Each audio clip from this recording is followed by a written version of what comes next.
Close your eyes and imagine this. Every star you've ever seen, every breath you've taken, every atom in your body, all dancing to the same silent symphony.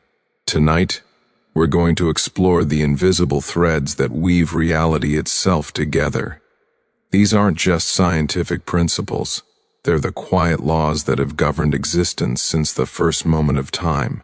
Let your mind drift as we uncover the elegant simplicity beneath all complexity. Before we begin this cosmic journey, if you enjoy falling asleep to the wonders of the universe, gently tap that subscribe button. New explorations of science and nature await you each week. Now, settle in, get comfortable, and let's explore together. Gravity is perhaps the most intimate force in the universe, and yet it remains one of the most mysterious. It touches everything, connects everything, and in its gentle persistence, it shapes the very fabric of reality itself. When you lie down to rest, you feel its tender pull against your body, pressing you softly into your bed. This same force, working tirelessly across unfathomable distances, holds entire galaxies together in vast cosmic embraces that span millions of light years. There is something profoundly beautiful about this connection, this invisible thread that links the smallest speck of dust to the largest structures in the cosmos. Imagine for a moment that you could perceive gravity as more than just the sensation of weight. Picture it instead as an infinite web of connections, each strand reaching out from every particle of matter to every other particle in existence. Your body, right now, is connected to the moon through this invisible force.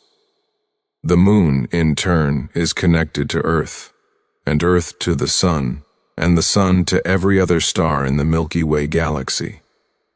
This web extends outward, touching distant galaxies billions of light years away, creating a universal network of attraction that binds all matter together in one grand, interconnected whole. The remarkable thing about gravity is its absolute universality. It doesn't discriminate. It doesn't choose favorites. A feather and a hammer, when dropped in a vacuum, fall at exactly the same rate, accelerating downward at the same speed despite their vastly different masses. This simple fact reveals something profound about the nature of gravity. It treats all matter equally, indifferently, with perfect impartiality. Every atom in your body is being pulled toward the center of the earth with the same acceleration, creating the sensation you experience as weight, but you are also pulling the earth toward you, however imperceptibly. This is the beautiful reciprocity of gravity. You fall toward the earth, and the earth falls toward you, though its enormous mass means its movement is too small to detect. Newton's great insight was to recognize that the force pulling apples from trees is the same force that holds the moon in orbit around Earth. Before this revelation, the heavens and the earth were thought to operate by different rules, governed by separate principles. But Newton unified them, showing that a single simple law governs both the fall of raindrops and the dance of planets. His law of universal gravitation states that every particle of matter attracts every other particle with a force that is proportional to the product of their masses, and inversely, proportional to the square of the distance between them. This means that doubling the distance between two objects reduces the gravitational force between them by a factor of 4. Triple the distance, and the force becomes 9 times weaker. Yet no matter how far apart objects become, the force never quite reaches 0. It diminishes, fades, weakens to almost nothing, but always remains, stretching across the cosmos like an eternal whisper. Consider the moon, that serene companion that has watched over Earth for billions of years. It hangs in space not because it is stationary, but because it is falling. It falls toward Earth continuously, endlessly, but its sideways motion carries it forward just fast enough that it keeps missing our planet, tracing out an elliptical orbit in the process. This is the secret of orbital motion, falling without ever hitting the ground. The International Space Station, satellites, planets around stars, stars around galactic centers, all are in a state of perpetual freefall. Their sideways velocities perfectly balanced against gravity's pull. The astronauts aboard the space station float, not because there is no gravity, but because they and their spacecraft are falling together at the same rate. They exist in a state of continuous plunge, forever falling toward Earth but never getting closer. The moon's gravitational influence on Earth creates the tides, those rhythmic risings and fallings of ocean waters that have marked time for countless generations. The moon pulls on the water nearest to it slightly more than it pulls on the solid Earth beneath, and pulls on the Earth slightly more than it pulls on the water on the far side. This creates two bulges in Earth's oceans, one facing the moon and one on the opposite side. As Earth rotates beneath these bulges, we experience the daily cycle of high and low tides. The sun also contributes to this tidal dance, though its effect is smaller despite its vastly greater mass, simply because it is so much farther away. When the sun and moon align during new and full moons, their gravitational pulls combine to create particularly high spring tides. When they pull at right angles during quarter moons, their effects partially cancel out, producing gentler neap tides.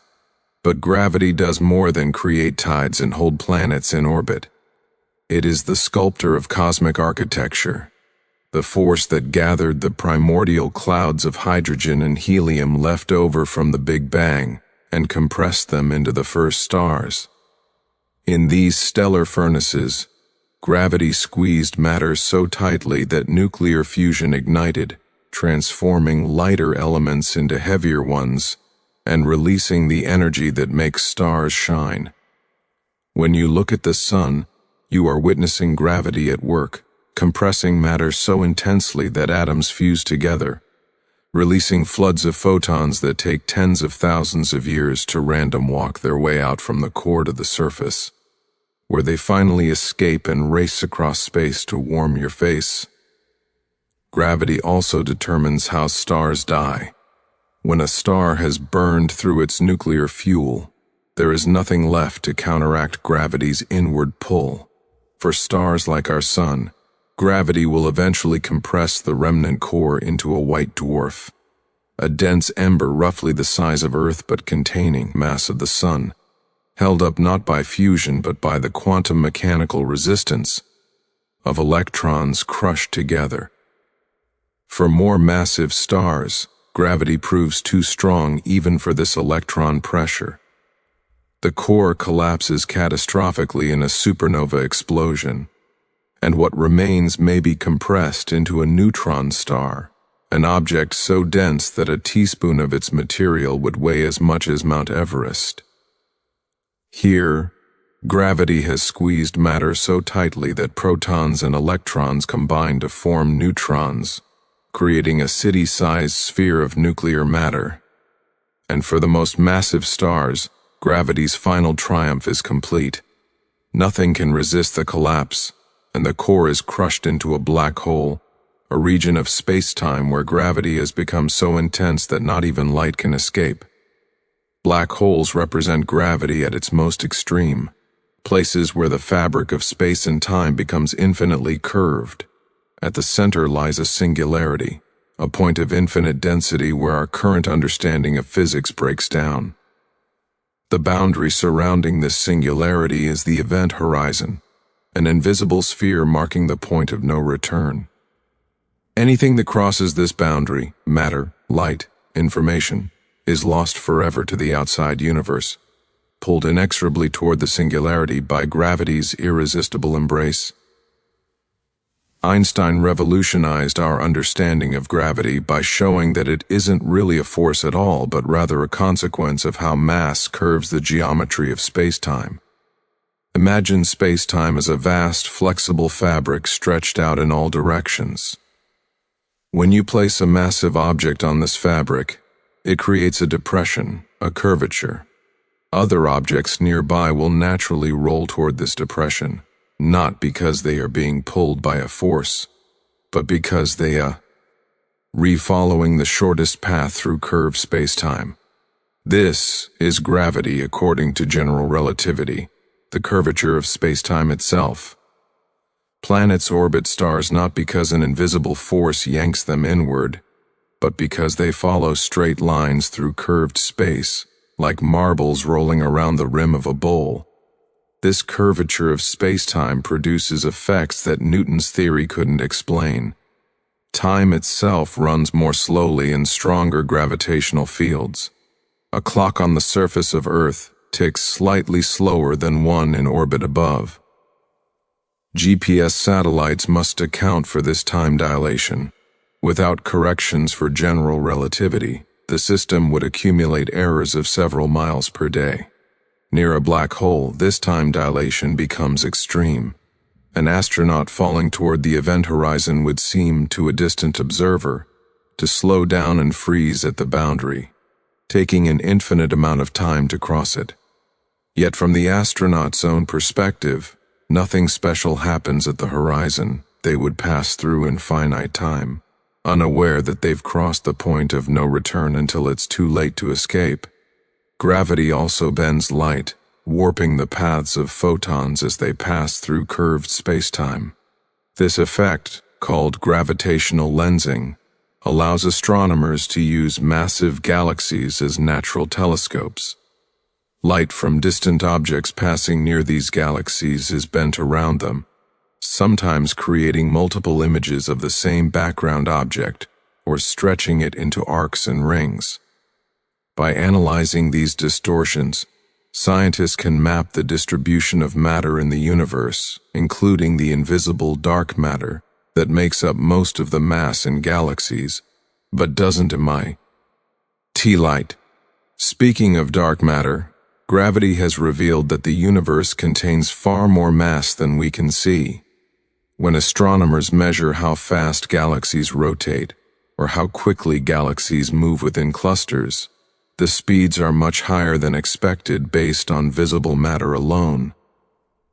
There isn't enough luminous material to generate the gravitational pull needed to hold these structures together at their observed velocities. The inescapable conclusion is that galaxies are embedded in vast halos of invisible dark matter, perhaps 5 times more abundant than ordinary matter. We detect dark matter only through its gravitational effects. It pulls on visible matter, bends light, and shapes the large-scale structure of the universe, yet it remains invisible and undetectable by any other means.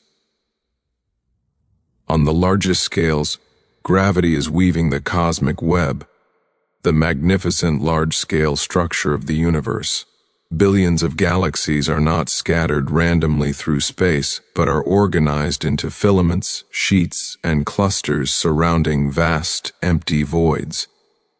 This structure emerged from tiny density fluctuations in the early universe.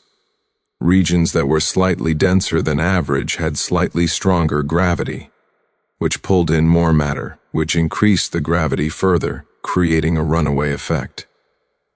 Over billions of years, this gravitational amplification transformed nearly imperceptible variations in density into the spectacular cosmic architecture we observe today. Yet gravity faces a cosmic opponent, dark energy. Observations of distant supernovae in the late 1990s revealed that the universe's expansion is accelerating. Galaxies are moving apart faster and faster, driven by a mysterious, dark energy that appears to be built into the fabric of space itself. This dark energy works in opposition to gravity, acting as a kind of cosmic repulsion that pushes space-time apart. Currently, dark energy is winning this cosmic tug of war, and the universe's expansion continues to accelerate. Billions of years from now, galaxy clusters will become isolated islands, separated by vast distances that expand faster than light can cross them, leaving future observers in a lonely cosmos where most of the universe has retreated beyond their cosmic horizon. But in our corner of the universe, gravity remains firmly in control. It holds you to your bed, keeps the atmosphere pressed against Earth's surface, maintains the moon in orbit, guides Earth around the sun, and keeps the sun on its 230 million year orbit around the center of the Milky Way. Every breath you take, every step you walk, every moment of your existence plays out under gravity's watchful presence. It is the force that made the universe we know possible. Without gravity, matter would never have coalesced into stars and planets. No stars means no fusion, no creation of heavy elements, no planetary systems, no life. The universe would have remained a thin, ever-expanding gas of hydrogen and helium, growing colder and emptier forever. Gravity also gives the universe its structure and time.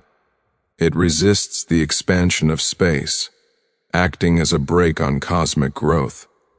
In the early universe, gravity was stronger relative to dark energy, and its pull slowed the expansion significantly.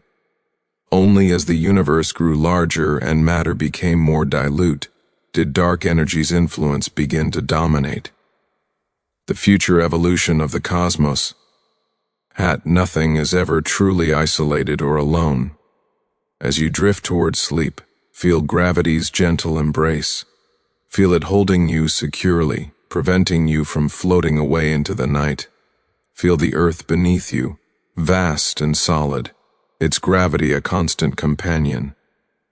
And know that this same force extends upward and outward, connecting you to the moon, the sun, the stars, and beyond, to the very edges of the observable universe, where galaxies rush away into darkness, yet remain forever bound by gravity's tender, infinite reach. The universe operates on a principle of perfect accounting, a cosmic ledger that has remained balanced since the first moment of existence. This is the law of conservation of energy, one of the most profound and beautiful truths woven into the fabric of reality. It tells us that energy cannot be created from nothing, nor can it be destroyed and vanish into nothingness. It can only change forms, flowing from one state to another in an endless dance of transformation that has continued for nearly 14 billion years and will persist for all time to come. Every flicker of light, every breath of wind, every beat of your heart represents not the creation of something new, but the conversion of energy from one form into another, part of an eternal cycle that connects this present moment to the birth of the universe itself. Consider the simple act of turning on a lamp. When you flip the switch, electrical energy flows through wires into the bulb. Inside, this electrical energy is transformed into light and heat. The light radiates outward, illuminating your room, while the heat warms the air around the bulb. But this is not the end of the story. The light strikes the walls, where it is absorbed and converted into thermal energy, warming the paint and plaster ever so slightly. Some light reflects, bouncing around the room until it too is absorbed. The heat dissipates into the surrounding air, causing molecules to move faster, increasing the temperature. Eventually, this thermal energy spreads throughout your home, then seeps through walls and windows into the outside world. The energy hasn't disappeared. It has merely dispersed, transformed, and distributed itself more widely. If you could track every joule of energy that entered the light bulb, you would find that the total amount remains unchanged, merely scattered across a larger volume of space in different forms. This principle applies to everything in the universe, without exception. When a star burns in the depths of space, it is not creating energy from nothing. Deep in its core, hydrogen nuclei are being fused into helium through tremendous pressure and heat. During this process, a tiny amount of mass is converted into energy according to Einstein's famous equation, E equals mc squared. The mass that disappears is not destroyed. It becomes energy, which radiates outward as light and heat. This energy then travels across space, perhaps for millions or billions of years, until it strikes a planet, a moon, a comet, or simply continues moving through the cosmic void.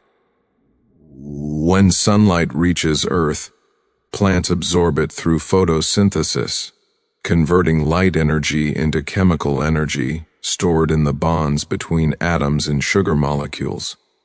Animals eat the plants, breaking those bonds to release the stored energy, which they use to move, grow, think, and live.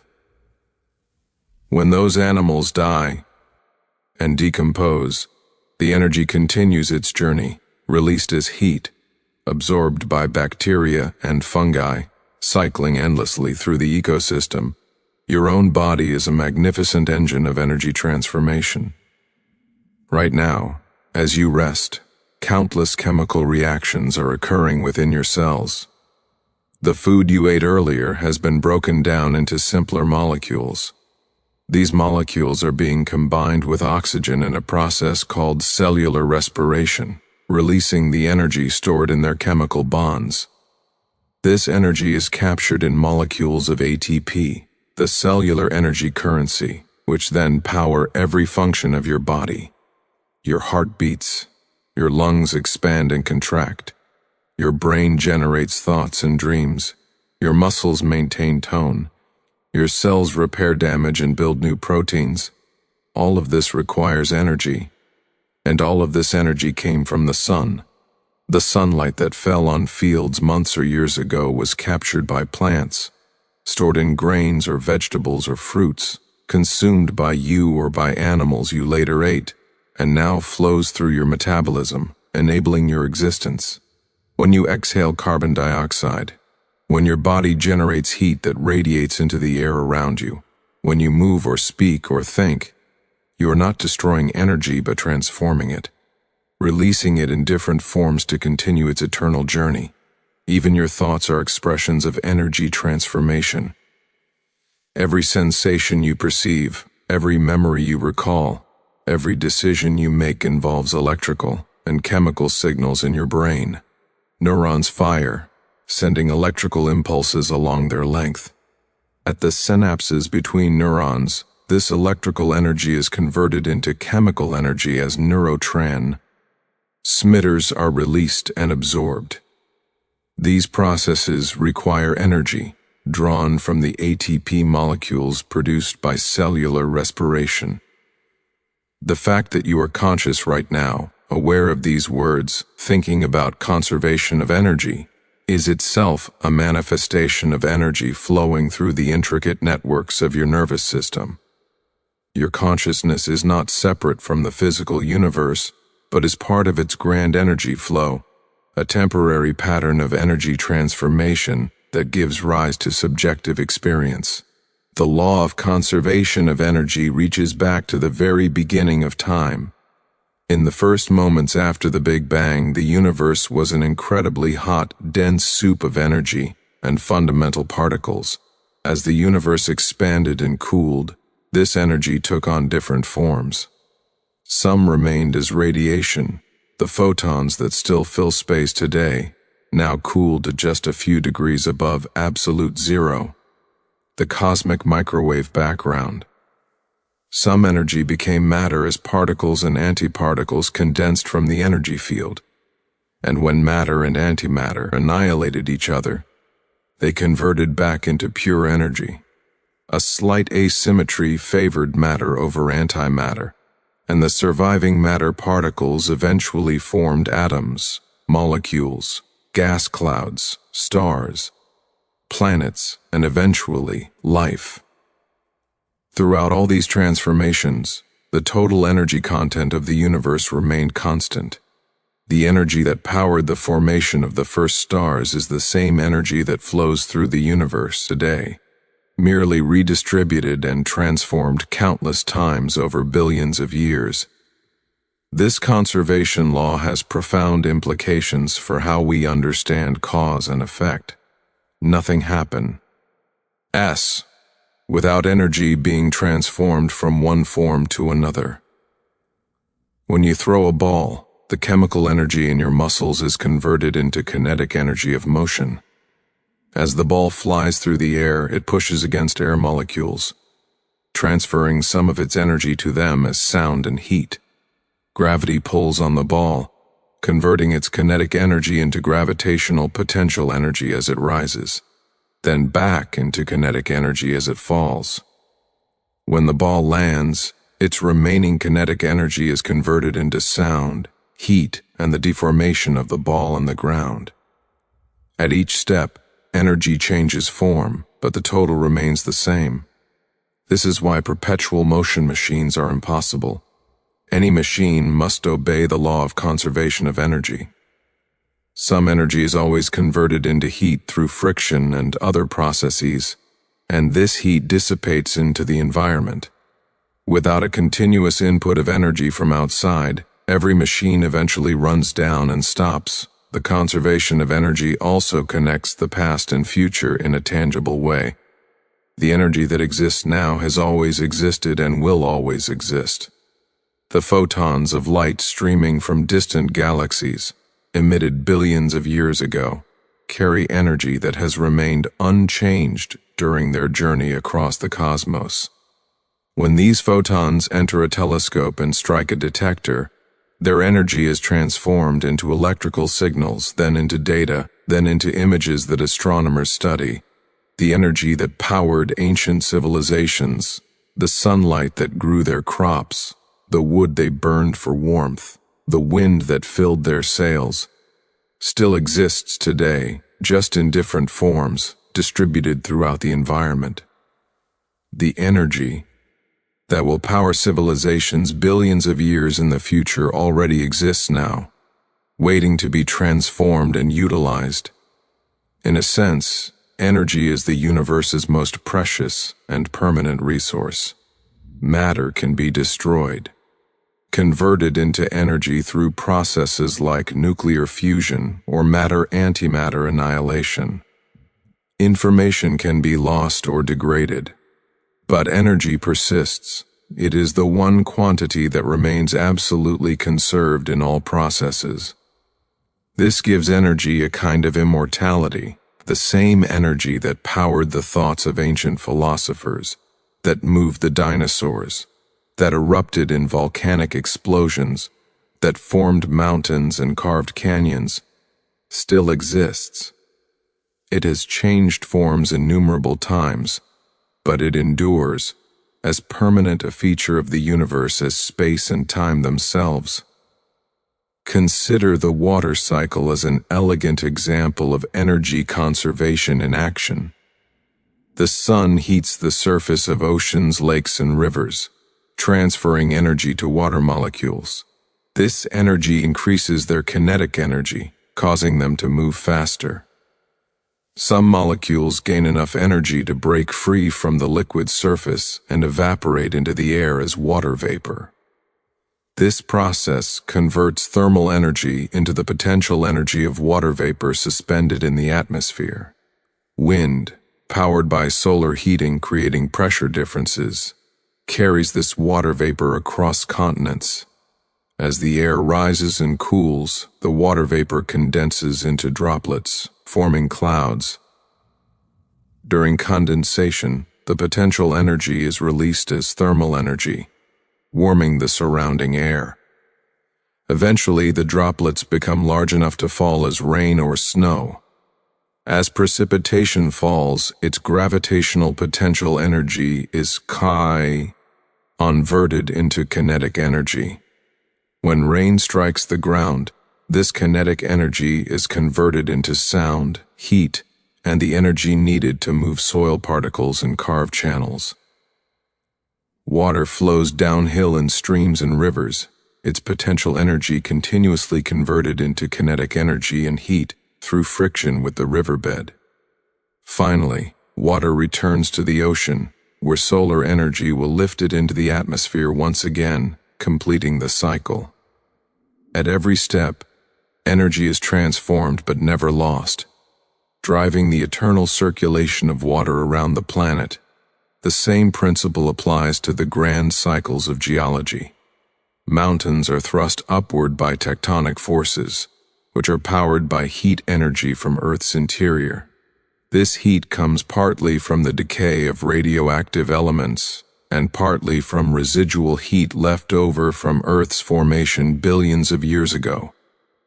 As mountains rise, rocks gain gravitational potential energy. Weathering and erosion gradually wear down these mountains, converting their potential energy into the kinetic energy of falling rock and flowing water, which is ultimately dissipated as heat through friction. Sediments are carried to the sea where they accumulate in layers. Eventually, these sediments may be subducted beneath tectonic plates, pulled deep into Earth's interior where heat and pressure transform them into metamorphic rocks or melt them into magma. The cycle continues, powered by the heat engine of Earth's interior, which itself is slowly cooling over billions of years, but which still contains enough energy to drive plate tectonics for billions more. Even on the quantum scale, energy conservation holds absolute sway. In the strange world of quantum mechanics, particles can pop into existence from the vacuum, but only briefly, and only if they disappear again before violating the uncertainty principle's limit on how precisely energy and time can be simultaneously known. These virtual particles, as they're called, are manifestations of energy temporarily borrowing against the vacuum, then immediately paying back the debt. The vacuum itself is not empty, but seethes with these quantum fluctuations, a roiling sea of energy transformations occurring at scales too small and too brief for us to directly observe. Yet even here, in the bizarre quantum realm, the law of conservation of energy remains unbroken. This law also governs the evolution of the entire universe. Cosmologists calculate the total energy content of the universe by adding up the energy in matter, radiation, and various fields, including the mysterious dark energy that drives the accelerating expansion of space. Remarkably, when all forms of energy are properly accounted for, including the negative gravitational potential energy of matter attracting other matter, the total energy of the universe may be exactly zero. This would mean that the universe could have arisen from a quantum fluctuation without violating energy conservation, all the positive energy in matter and radiation perfectly balanced by negative gravitational energy. The universe, in this view, is the ultimate free lunch, a zero-sum game of energy that created everything from nothing by carefully balancing positive and negative contributions. As the universe expands and evolves, energy continues to transform. In the far future, stars will exhaust their nuclear fuel.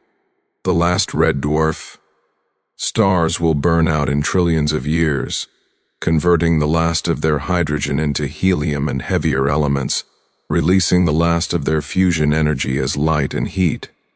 Black holes will slowly evaporate through Hawking radiation, a quantum process that converts their mass energy back into radiation over timescales so long they dwarf the current age of the universe.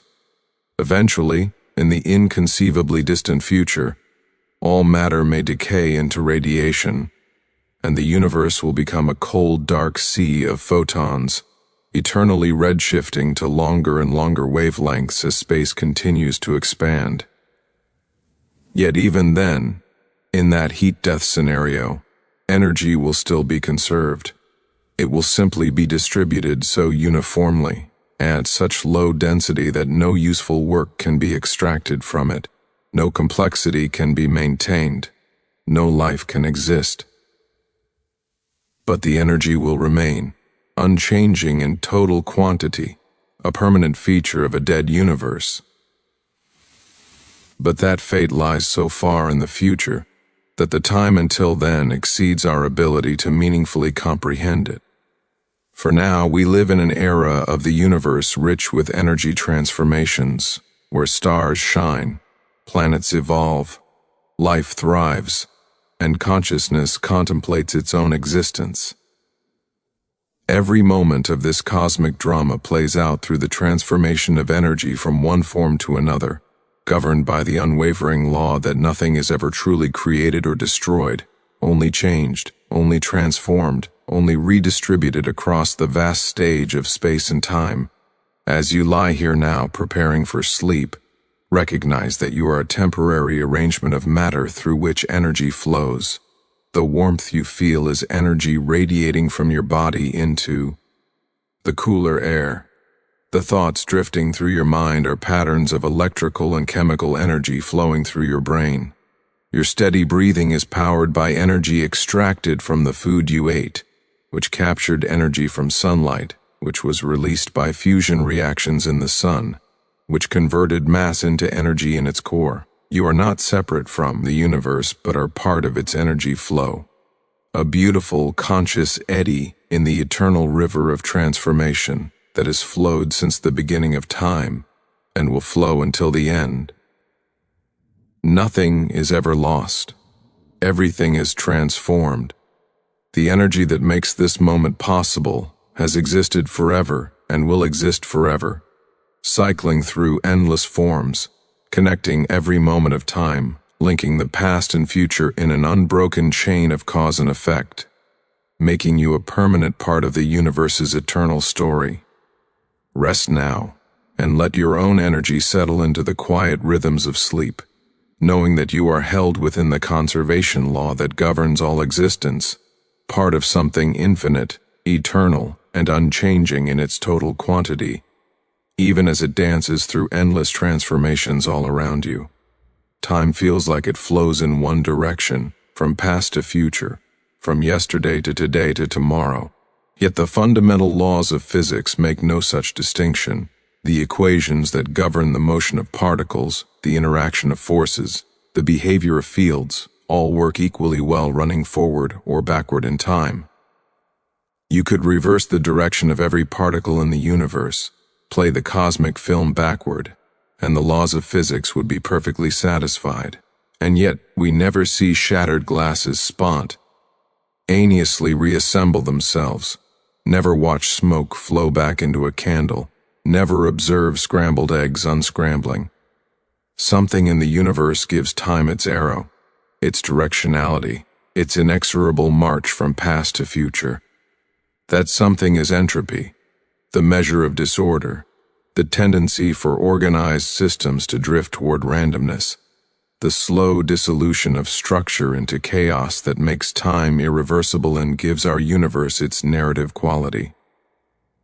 Entropy is a subtle concept, often misunderstood, yet it touches every moment of your existence. At its heart, entropy is about probability and information.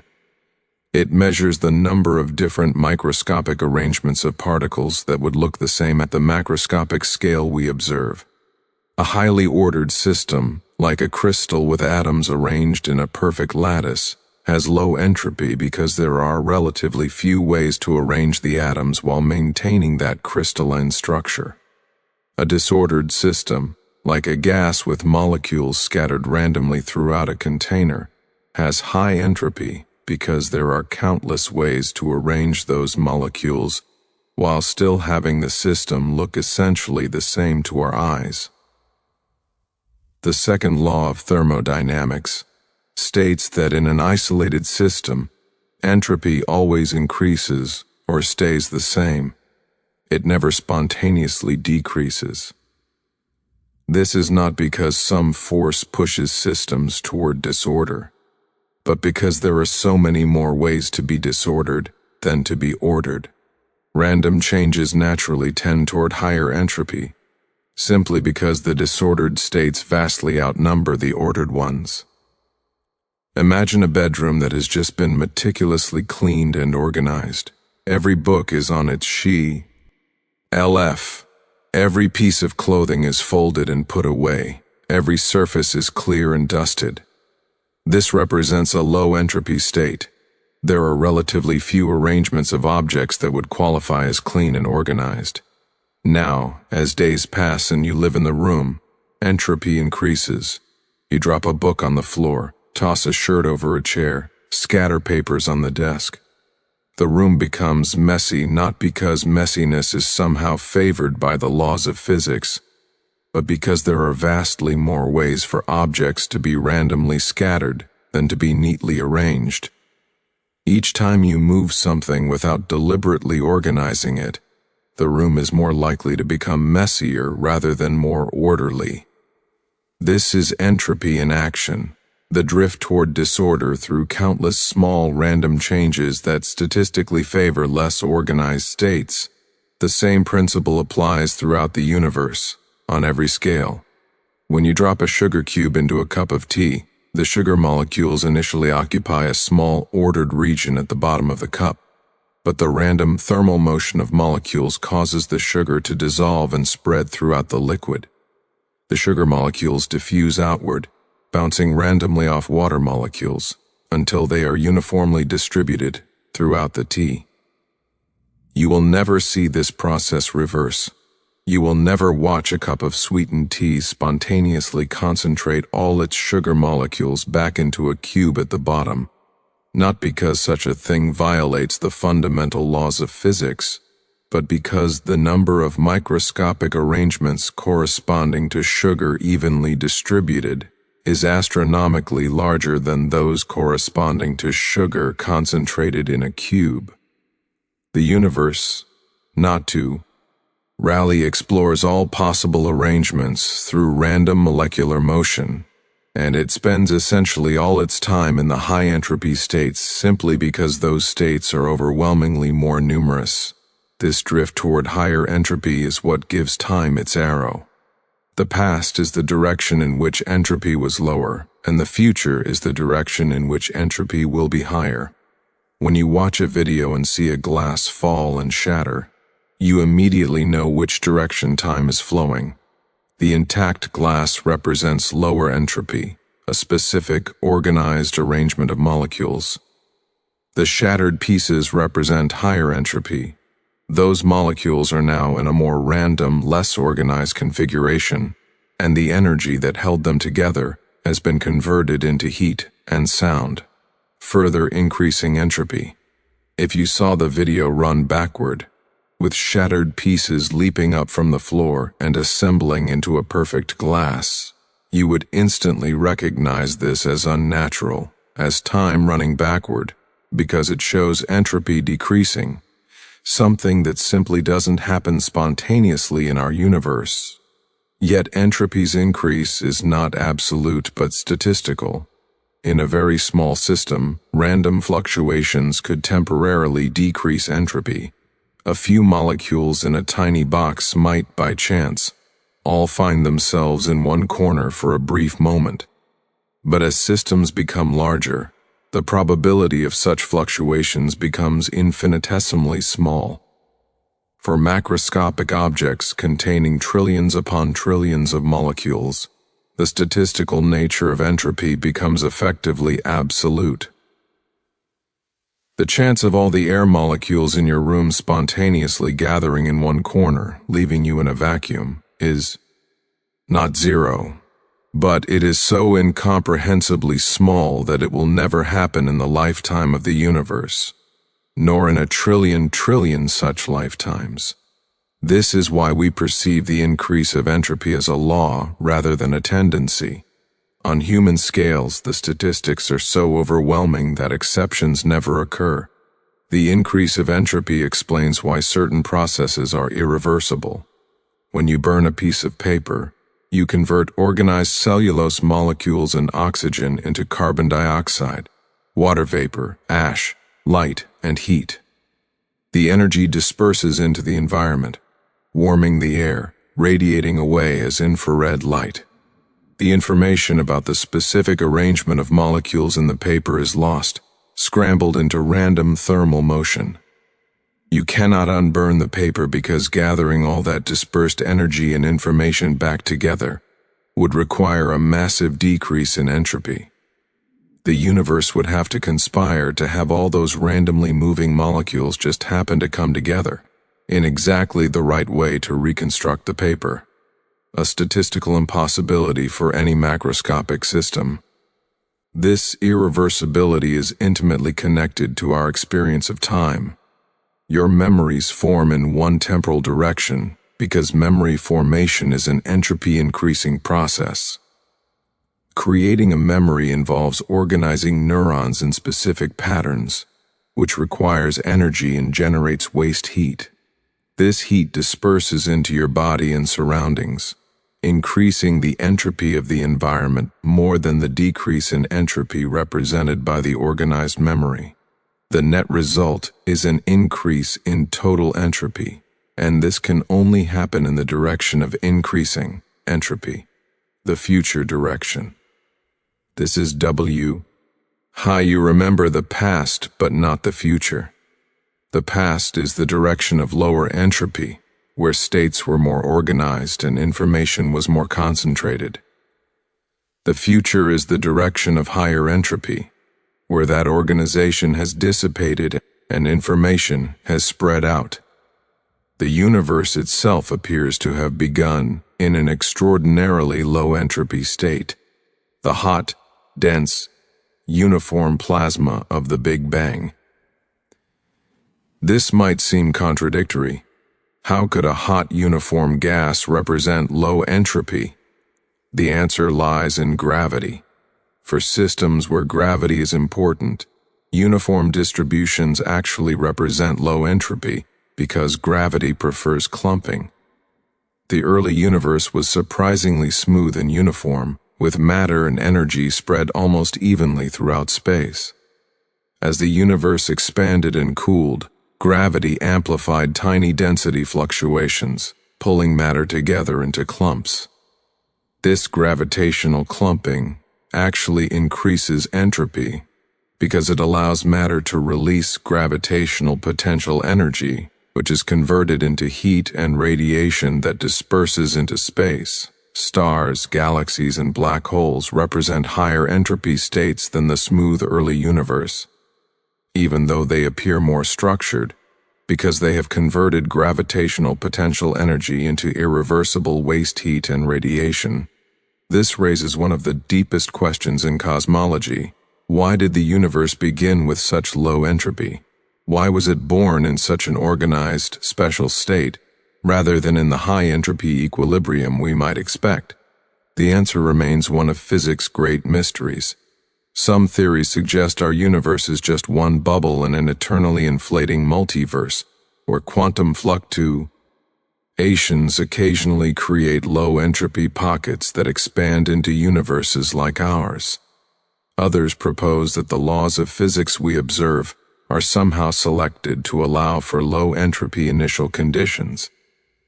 Whatever the explanation, the low-entropy beginning of our universe is what makes everything else possible. The formation of stars and planets, the development of complex chemistry, the emergence of life, the existence of beings who can contemplate entropy itself. Life is a particularly interesting phenomenon from the perspective of entropy. Living organisms appear to defy the increase of entropy. They grow, develop complex structures, maintain organization, and reproduce. But this is not a violation of the second law. Living things are not isolated systems. They continuously take in energy from their environment, typically in highly organized forms like sunlight or chemical energy in food, and export entropy in the form of waste heat and degraded molecules. A plant absorbs tightly collimated sunlight photons, uses their energy to build complex sugars from simple carbon dioxide and water, and radiates the waste energy as diffuse infrared heat. The infrared photons are more numerous and less organized than the sunlight photons, representing an increase in entropy. The plant decreases its internal entropy, while increasing the entropy of its surroundings by an even greater amount, satisfying the second law. Your own body operates the same way. You maintain your organization, repair damage, and even grow by constantly processing energy. You consume food containing complex, organized molecules, extract their chemical energy, use it to power your metabolism, and exhale simple waste products like carbon dioxide while radiating heat into your surroundings. Your existence as an organized, functioning being is only possible because you are constantly increasing the entropy of the universe around you. Every breath you take, every thought you think, every movement you make increases the total entropy of the cosmos. You are, in a very real sense, a dissipative structure, an organized pattern that persists by channeling energy flow and exporting disorder to your environment. Even as you rest now, preparing for sleep, entropy continues its inexorable increase within and around you. Your body generates heat through metabolism, and this heat radiates away, warming the air around you, which then mixes and disperses throughout the room and beyond.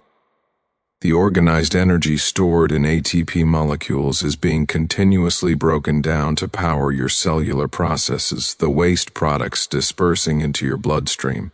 Your brain cycles through different states of consciousness, each transition accompanied by subtle changes in neural organization and energy flow, each change contributing its small share to the universal increase of entropy. The concept of entropy also helps explain why we perceive a distinction between past and future at all. If you look at the fundamental equations of physics, they are time-symmetric. The laws governing individual particles don't distinguish between past and future. But when you consider systems of many particles, the statistical nature of entropy creates an effective arrow of time. We define the past as the direction of lower entropy and the future as the direction of higher entropy. This is not arbitrary, it's forced upon us by the structure of the universe we inhabit. In a hypothetical universe with high initial entropy already at maximum, there would be no arrow of time, no meaningful distinction between past and future, no memory, no causation, no narrative structure to events. Time would be fundamentally symmetric, and consciousness as we know it could not exist. The increase of entropy also explains why we can influence the future but not the past. When you make a decision and take an action, you are creating a low entropy state, your organized intention, and using energy to implement it, increasing entropy overall. This process naturally flows toward the future because that's the direction of increasing entropy. The past already happened in a particular way, determined by the specific low-entropy initial conditions of the universe. The future is open because there are many possible high-entropy states the universe could evolve into, and within limits, your actions can help determine which particular high-entropy future unfolds. Consider the simple act of writing your name in sand. Before you act, the sand is in some random configuration. Your intentional action organizes a small region of sand into a lower entropy pattern, the letters of your name. But achieving this local decrease in entropy requires you to expend energy, moving your hand, coordinating muscles, all of which generates heat and increases entropy elsewhere in your body and surroundings. The net effect is an increase in total entropy, even though you've created a small island of organization. Over time, wind and weather will gradually randomize the sand again, erasing your name, raising entropy further. The temporary pattern you created will dissolve back into disorder. Like all organized structures must eventually do, this dissolution of structure is happening everywhere, constantly. Mountains are slowly eroding, their jagged peaks weathering into rounded hills and eventually plains. Stars are burning their nuclear fuel, converting the organized energy stored in hydrogen nuclei into the dispersed heat and light of radiation. Even the most stable structures will eventually succumb to entropy. Protons themselves may be unstable over sufficiently long timescales, perhaps decaying into radiation over periods of 10 to the 35 years or longer. Black holes, the ultimate repositories of entropy in our universe, will eventually evaporate through Hawking radiation, converting their mass energy into a thin drizzle of particles dispersing into space. In the unimaginably distant future, the universe may reach a state of maximum entropy, heat death, where all energy is uniformly distributed, all temperature differences have equalized, no structure remains, and nothing can happen because there are no entropy gradients left to drive processes.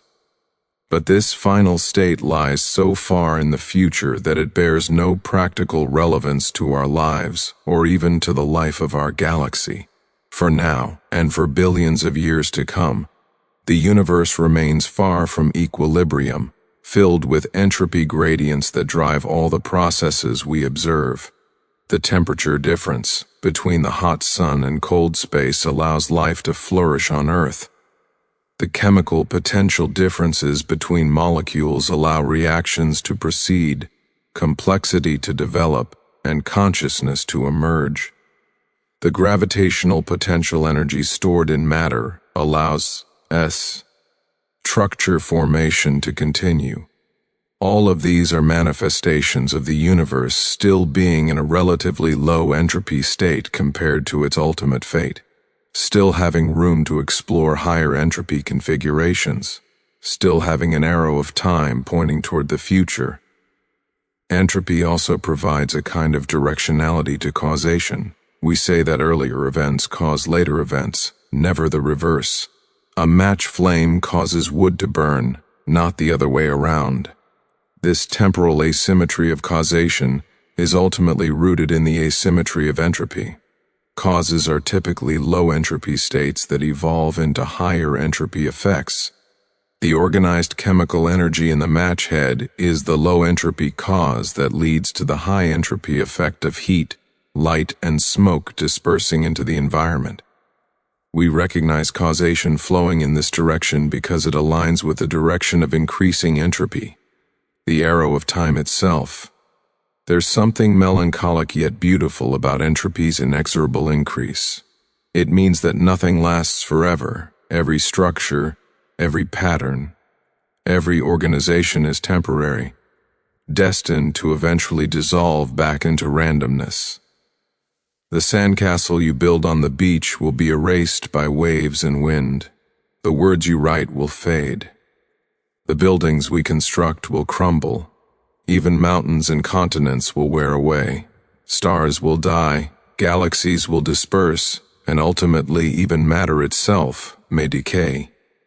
Yet this impermanence is also what makes the present moment precious. The temporary organizations we call life, consciousness, love, beauty, all are fleeting patterns in the universal flow toward disorder, brief islands of complexity in the entropic tid, existing only because the universe began with such remarkably low entropy that it's still exploring the vast space of higher entropy configurations billions of years later. As you lie here now, entropy increasing steadily within and around you, recognize that you are a temporary miracle, an organized pattern persisting for a brief time against the universal flow toward chaos. Your thoughts, your experiences, your very existence represent a local pocket of low entropy maintained by the constant flow of energy through your body. When you sleep, your metabolism continues, your entropy export continues, your participation in the universal increase continues. You are not fighting against entropy but dancing with it, using its flow to maintain the complex organized pattern that is you. Tomorrow you will wake, and the universe will have aged another day. Its entropy slightly higher, its organizations slightly more dispersed, time's arrow having advanced another step toward the distant future where all structures dissolve. But for now, in this moment, you exist, a conscious, organized being in a universe that flows from order to chaos, from past to future, from structure to randomness, giving time its direction and life its preciousness through the slow, inevitable, beautiful drift of entropy toward its maximum. Electromagnetism is the force of connection, the invisible field that weaves through every atom, every molecule, every cell of your body, and the world around you. It is the force that holds matter together, that creates the light, illuminating your world, that enables your brain to think and your heart to beat. Everything you see, everything you touch, every sensation you experience is ultimately a manifestation of electromagnetic interactions, playing out at scales both vast and infinitesimally small. This single force, elegant in its mathematical description yet infinite in its consequences, shapes reality in ways both obvious and profoundly subtle, connecting you to the universe through bonds of electric charge and magnetic field that have existed since the first moments after the Big Bang. Consider your body at this moment, resting quietly as you prepare for sleep. You feel the softness of your bed beneath you, the weight of blankets pressing gently down, the touch of fabric against your skin. Every one of these sensations is electromagnetic in nature. When your hand rests on the sheet, the atoms in your skin never actually touch the atoms in the fabric. Instead, the electron clouds surrounding the atoms in your hand repel the electron clouds in the sheet through electromagnetic force. What you perceive as solid contact is actually the sensation of electrons pushing against each other, refusing to occupy the same space due to their negative electric charges repelling one another. The feeling of texture, pressure, hardness, softness, all arise from these electromagnetic interactions between the electrons in your body and the electrons in everything you touch. You have never truly touched anything in your life, in the sense of actual contact. You have only felt the electromagnetic force fields pushing back against you. This same electromagnetic force binds atoms together into molecules. The electrons orbiting an atomic nucleus are held in place by the electromagnetic attraction between their negative charge and the positive charge of the protons in the nucleus. These electrons don't orbit in neat circular paths like planets around a sun, but exist in quantum probability clouds, their positions and momenta forever uncertain, yet always bound to the nucleus by electromagnetic attraction. When atoms bond to form molecules, they share or transfer electrons, creating new electromagnetic configurations that hold the atoms together. The water molecules in your body, the proteins that form your muscles, the DNA that carries your genetic code, the complex lipids that make up your cell membranes, all are held together by electromagnetic forces acting between charged particles. Without electromagnetism, atoms could not form molecules, chemistry would not exist, and matter as we know it could not be. But electromagnetism is not just a static force binding particles together. It is also dynamic, propagating through space as waves that we call light.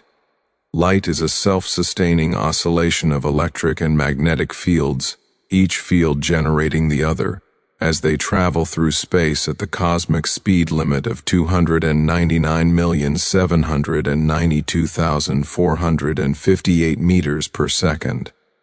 An oscillating electric field creates a changing magnetic field, which in turn creates a changing electric field, and so on, allowing the wave to propagate through empty space without any medium to carry it. This electromagnetic radiation comes in many forms, distinguished only by wavelength and frequency. Radio waves, with wavelengths of meters or kilometers, can carry information across vast distances. Microwaves, with wavelengths of centimeters, can heat your food by causing water molecules to rotate. Infrared radiation, invisible to your eyes, is the warmth you feel radiating from a fire or a heated stove. Visible light, occupying a tiny sliver of the electromagnetic spectrum, is the only form of electromagnetic radiation your eyes can detect, creating the rich visual world you perceive. Beyond visible light lie ultraviolet rays, X-rays, and gamma rays, progressively higher in energy and frequency, capable of penetrating matter and causing chemical changes. Every color you see is a different wavelength of electromagnetic radiation. Red light has a wavelength around 700 nanometers, causing it to oscillate about 430 trillion times per second. Blue light has a shorter wavelength, around 450 nanometers, oscillating about 670 trillion times per second. When these electromagnetic waves enter your eye, they strike the retina at the back, where specialized cells called cones contain light-sensitive molecules. When a photon of light is absorbed by one of these molecules, it triggers a chemical change that ultimately generates an electrical signal, another electromagnetic phenomenon, that travels along your optic nerve to your brain. Your brain interprets these signals, and you perceive color, shape, depth, and motion.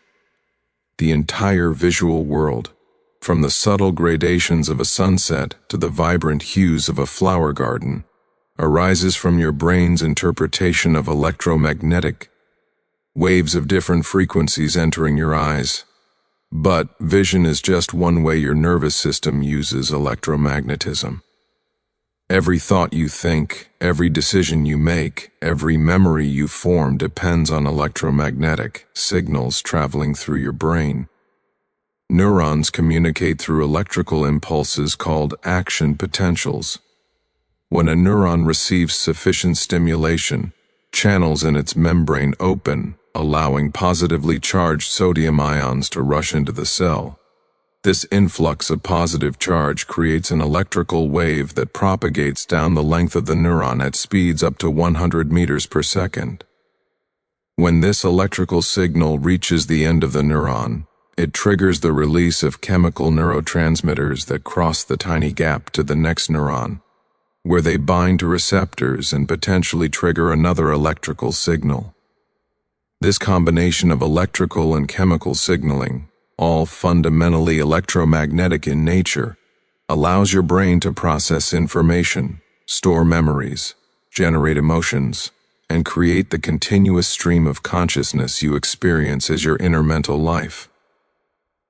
Right now, as you read these words, electromagnetic signals are cascading through your visual cortex as your brain processes the shapes of letters. Other electromagnetic patterns are activating language centers, extracting meaning from the symbols. Still others are storing this information in short-term memory, comparing it to existing knowledge, generating thoughts and associations. Every millisecond, billions of electromagnetic interactions are occurring within the 3 pounds of tissue inside your skull, creating the phenomenon of your mind. You are, in a very real NSE,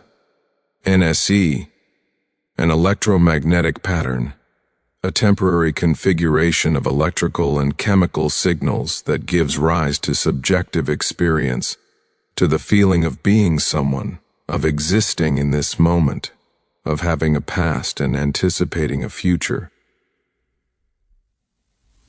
Electromagnetism also governs chemistry, the interactions between atoms and molecules that make all complexity possible. When two atoms approach each other, their electron clouds interact electromagnetically.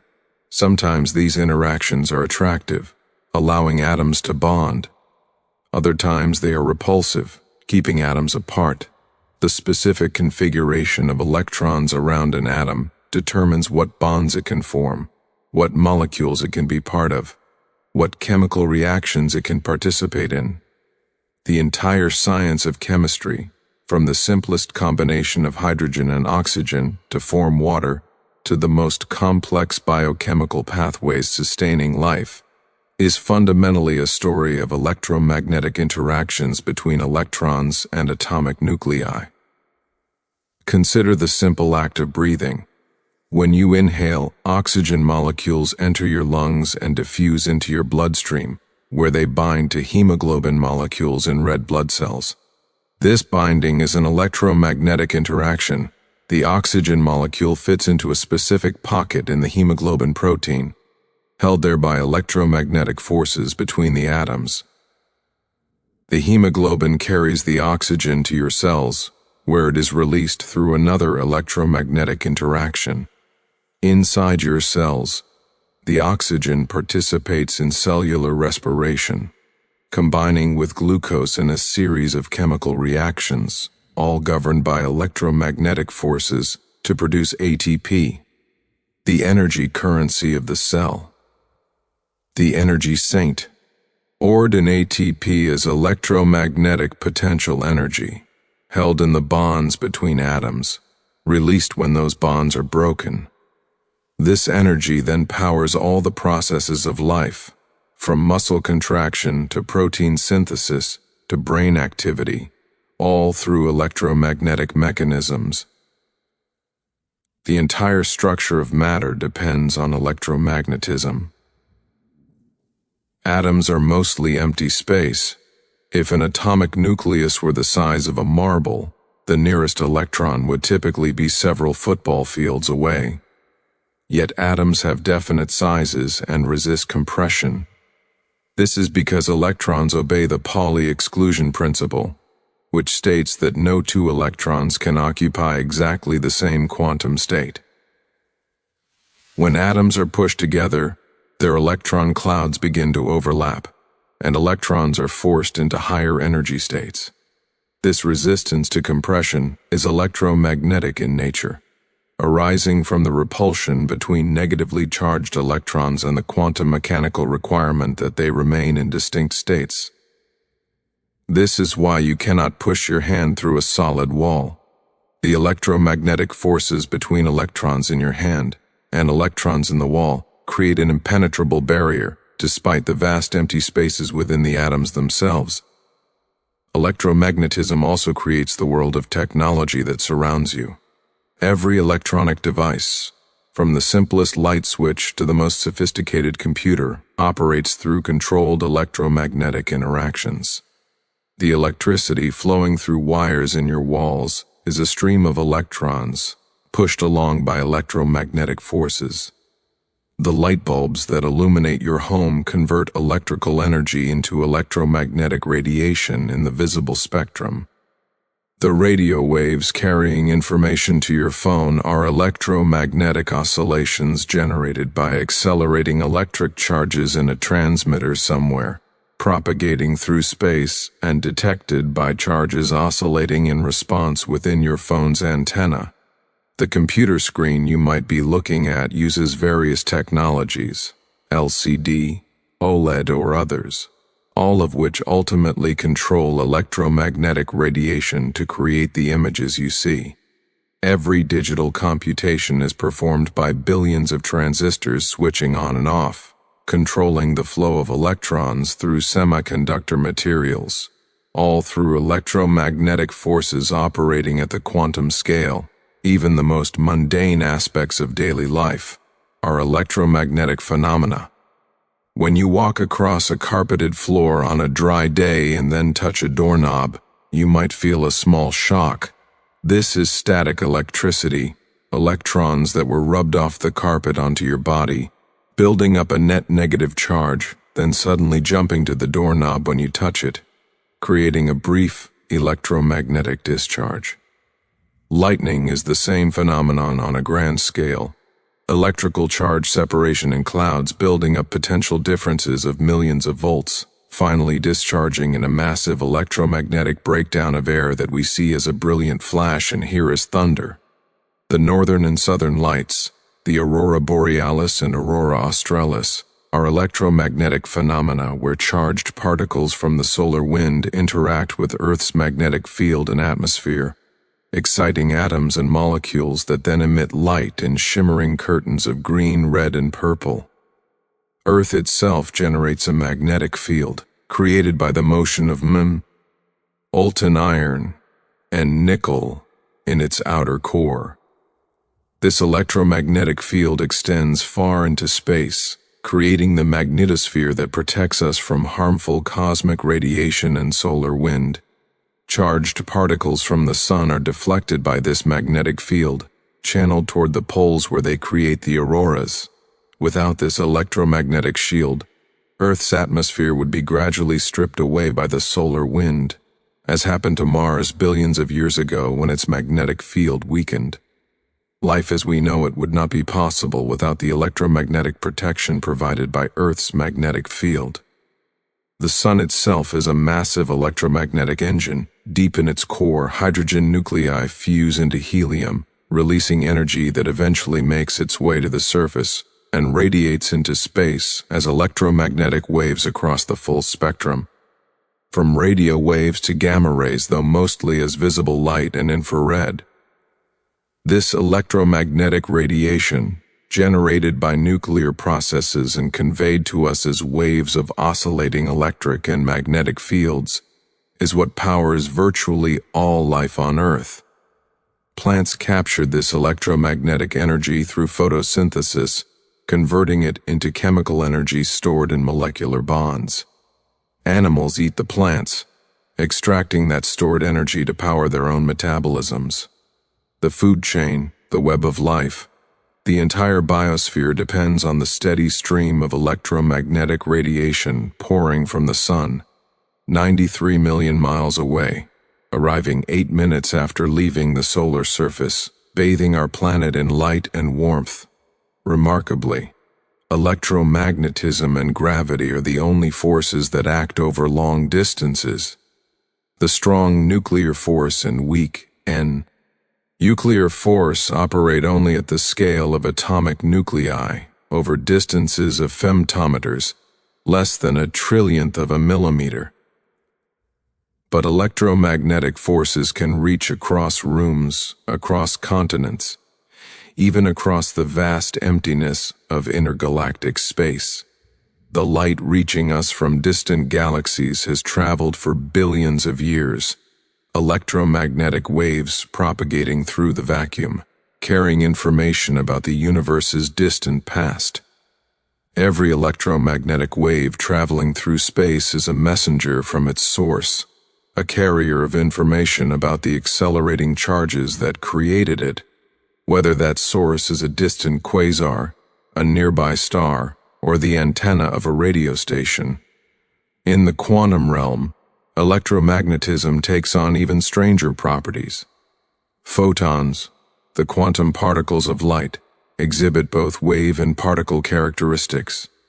A single photon can interfere with itself, passing through two slits simultaneously and creating an interference pattern on the other side, as if it were a wave spread out in space. Yet when detected, it always arrives as a localized particle, depositing its energy at a single point. This wave-particle duality is fundamental to quantum mechanics and lies at the heart of technologies, like lasers, transistors, and solar cells. The electromagnetic force itself, at the quantum level, is mediated by the exchange of virtual photons between charged particles, fleeting electromagnetic disturbances that pop into existence and disappear again, carrying momentum and energy between particles, creating what we observe as electromagnetic force. The unification of electricity and magnetism into a single electromagnetic force was one of the great PHS of 19th century physics. Before James Clerk Maxwell's work, electricity and magnetism were thought to be separate phenomena. Electric charges created electric forces, and magnets created magnetic forces, seemingly unrelated. But Maxwell showed that these were merely different aspects of the same underlying field. A moving electric charge creates a magnetic field. A changing magnetic field creates an electric field. Electricity and magnetism are intimately intertwined, two faces of the electromagnetic field, united by Maxwell's elegant equations that describe how electric and magnetic fields generate each other and propagate through space as light. This unification was not just conceptually satisfying, it made testable predictions, such as the existence of electromagnetic waves traveling at the speed of light, predictions that were soon confirmed experimentally, validating Maxwell's synthesis. Electromagnetism also plays a crucial role in determining the structure of matter at all scales. The stability of atoms, the shapes of molecules, the properties of materials, all emerge from electromagnetic interactions between charged particles. The reason diamond is hard and graphite is soft, despite both being made of carbon, comes down to different electromagnetic bonding arrangements between carbon atoms. The reason water is liquid at room temperature, while carbon dioxide is gas, comes from electromagnetic forces between molecules. The reason some materials conduct electricity while others insulate, some are transparent while others opaque, some are magnetic while others aren't. All these properties emerge from the electromagnetic interactions of countless atoms and electrons ranged in different configurations.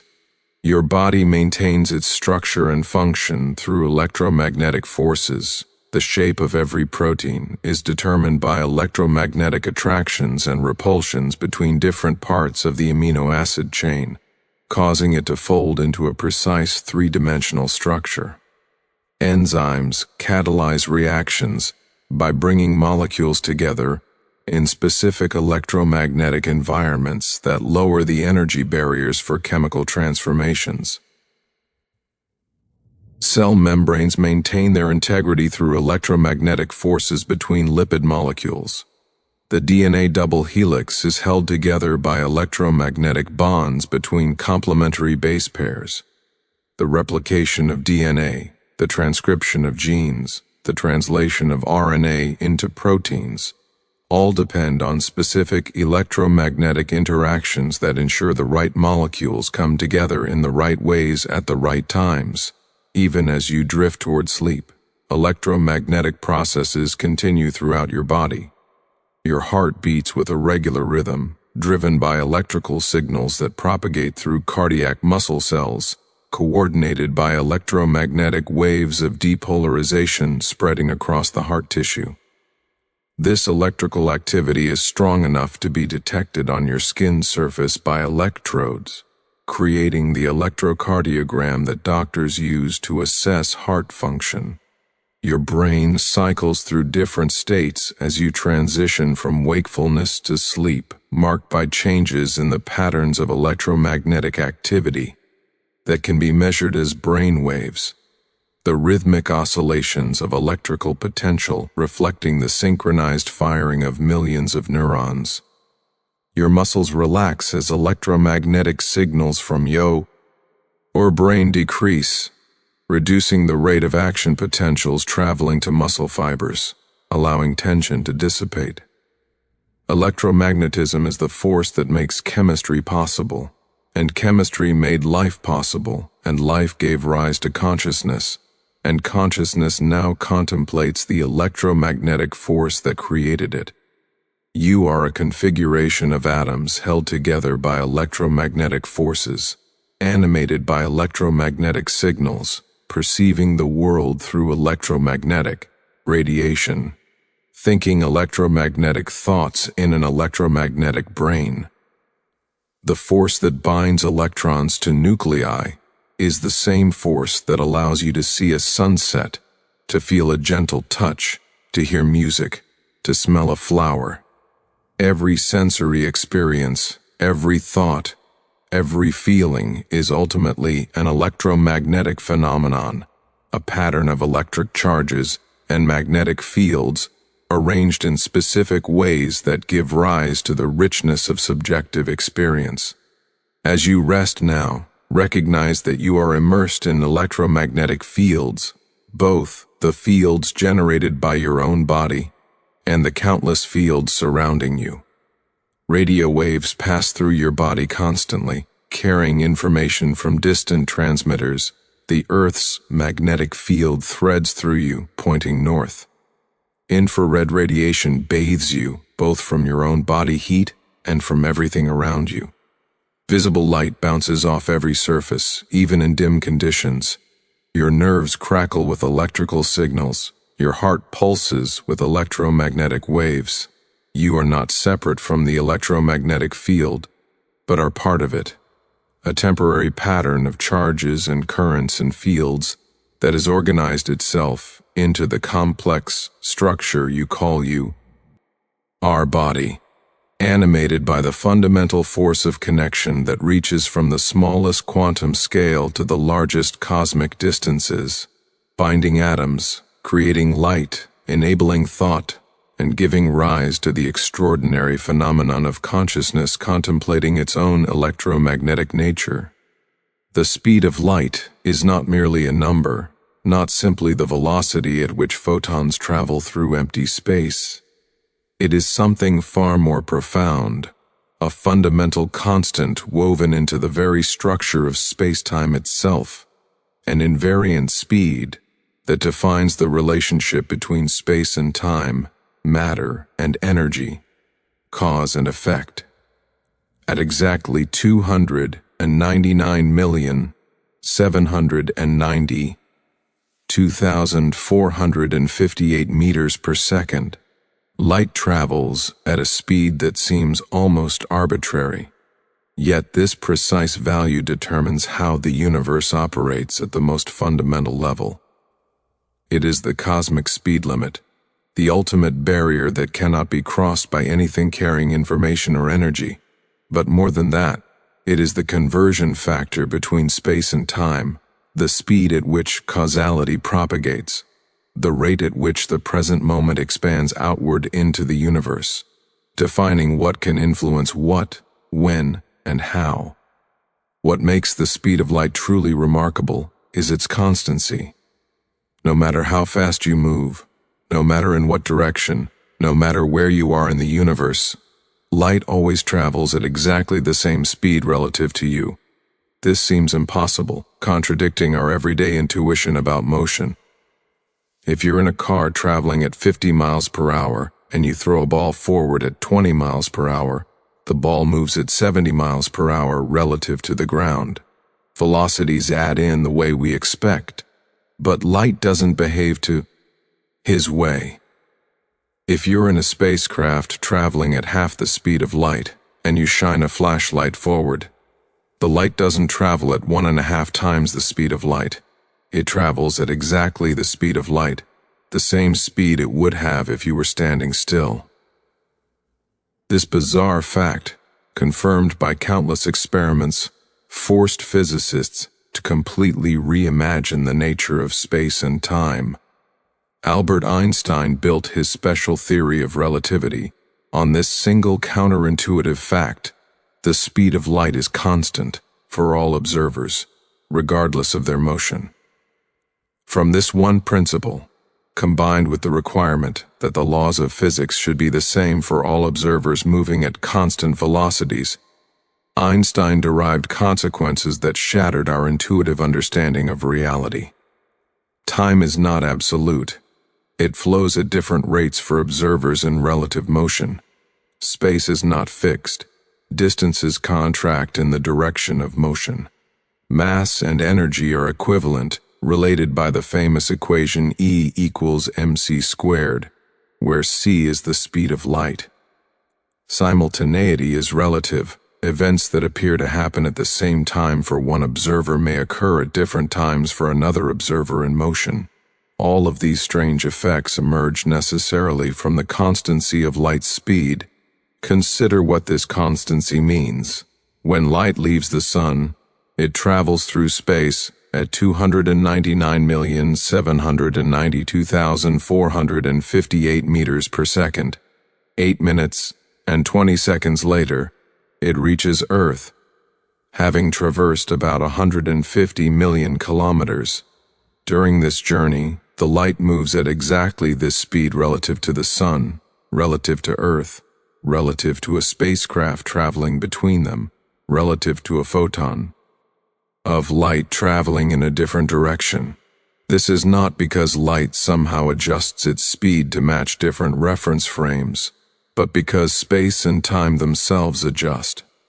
Time dilates, space contracts, in precisely the way necessary to ensure that all observers measure the same light speed.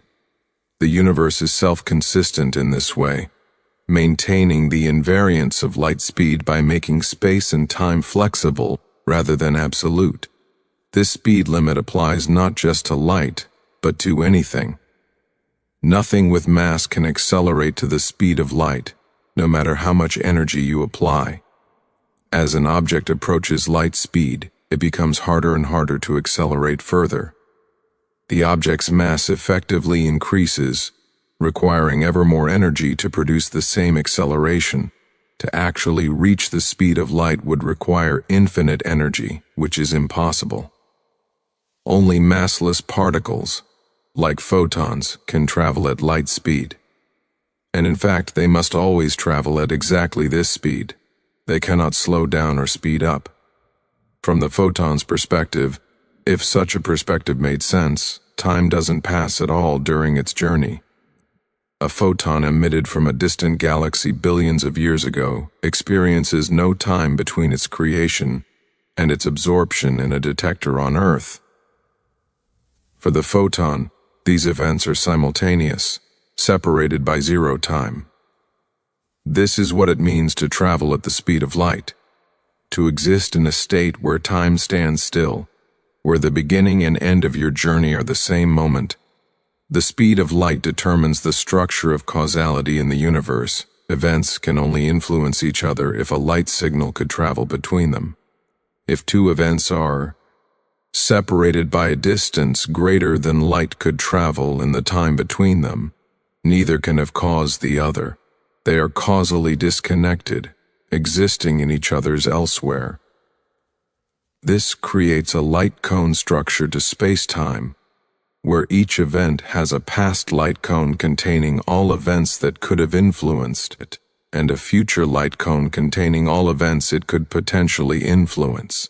Events outside these cones are fundamentally disconnected from that event. This structure means the universe has a kind of built-in locality. Distant events cannot instantly affect each other. Influence must propagate at or below the speed of light. This prevents paradoxes and maintains a consistent causal structure. The finite speed of light also means we always see the past, never the present. When you look at the moon, you see it as it was 1.3 seconds ago, the time it takes light to travel 250,000 miles between moon and Earth. When you look at the sun, you see it as it was 8 minutes ago. The nearest star beyond our solar system, Proxima Centauri, appears as it was 4.2 years ago. The Andromeda Galaxy appears as it was 2.5 million years ago. The most distant galaxies we can observe appear as they were over 13 billion years ago, when the universe was young. In a very real sense, looking out into space is looking back in time. Every photon entering your eye is a messenger from the past, carrying information about its source as it was when the photon departed, not as it is now. This temporal distance increases with spatial distance, creating what astronomers call the observable universe, the region of space from which light has had time to reach us since the Big Bang. The universe may be infinitely large, but we can only see a finite portion, bounded by the distance light could have traveled in the 13.8 billion years since the universe began. Beyond this cosmic horizon lie regions of space that are fundamentally unobservable to us, not because something blocks the light, but because the light hasn't had time to reach us yet. As time passes, more distant regions come into view, expanding our cosmic horizon. But the universe's expansion means that the most distant galaxies are receding from us faster than light can catch up. These galaxies are exiting our observable universe, disappearing beyond a horizon we can never cross. The relationship between space and time encoded in the speed of light means that relative motion affects time's passage. This time dilation effect is real and measurable. GPS satellites orbit Earth at high speeds, and their clocks run slightly slower than clocks on the ground due to their velocity, about 7 microseconds per day slower. But they also orbit at high altitude where Earth's gravity is weaker, and general relativity tells us that time runs faster in weaker gravitational fields, about 45 microseconds per day faster. The net effect is that satellite clocks run about 38 microseconds per day fast compared to ground clocks. If this weren't corrected, GPS navigation would accumulate errors of several miles per day. The fact that GPS works accurately is daily proof that relativity is correct, that the speed of light truly is constant, and that space and time are flexible. Time dilation becomes more extreme at speeds closer to light speed. If you could travel in a spacecraft at 90% of light speed, for what seems to you like 1 year, then return to Earth, you would find that more than 2 years had passed on Earth. At 99% of light speed, your 1 year would correspond to about 7 years on Earth. At 99.9% of light speed, 1 year for you means over 22 years for Earth. This isn't an illusion or a trick. Time genuinely passes more slowly for the moving observer. Astronauts on the International Space Station, moving at about 17,500 miles per hour, age slightly slower than people on Earth, only about 1/100th of a second over 6 months, but measurable with precise atomic clocks. Time is not absolute. It depends on motion, and the speed of light is the conversion factor that determines how much.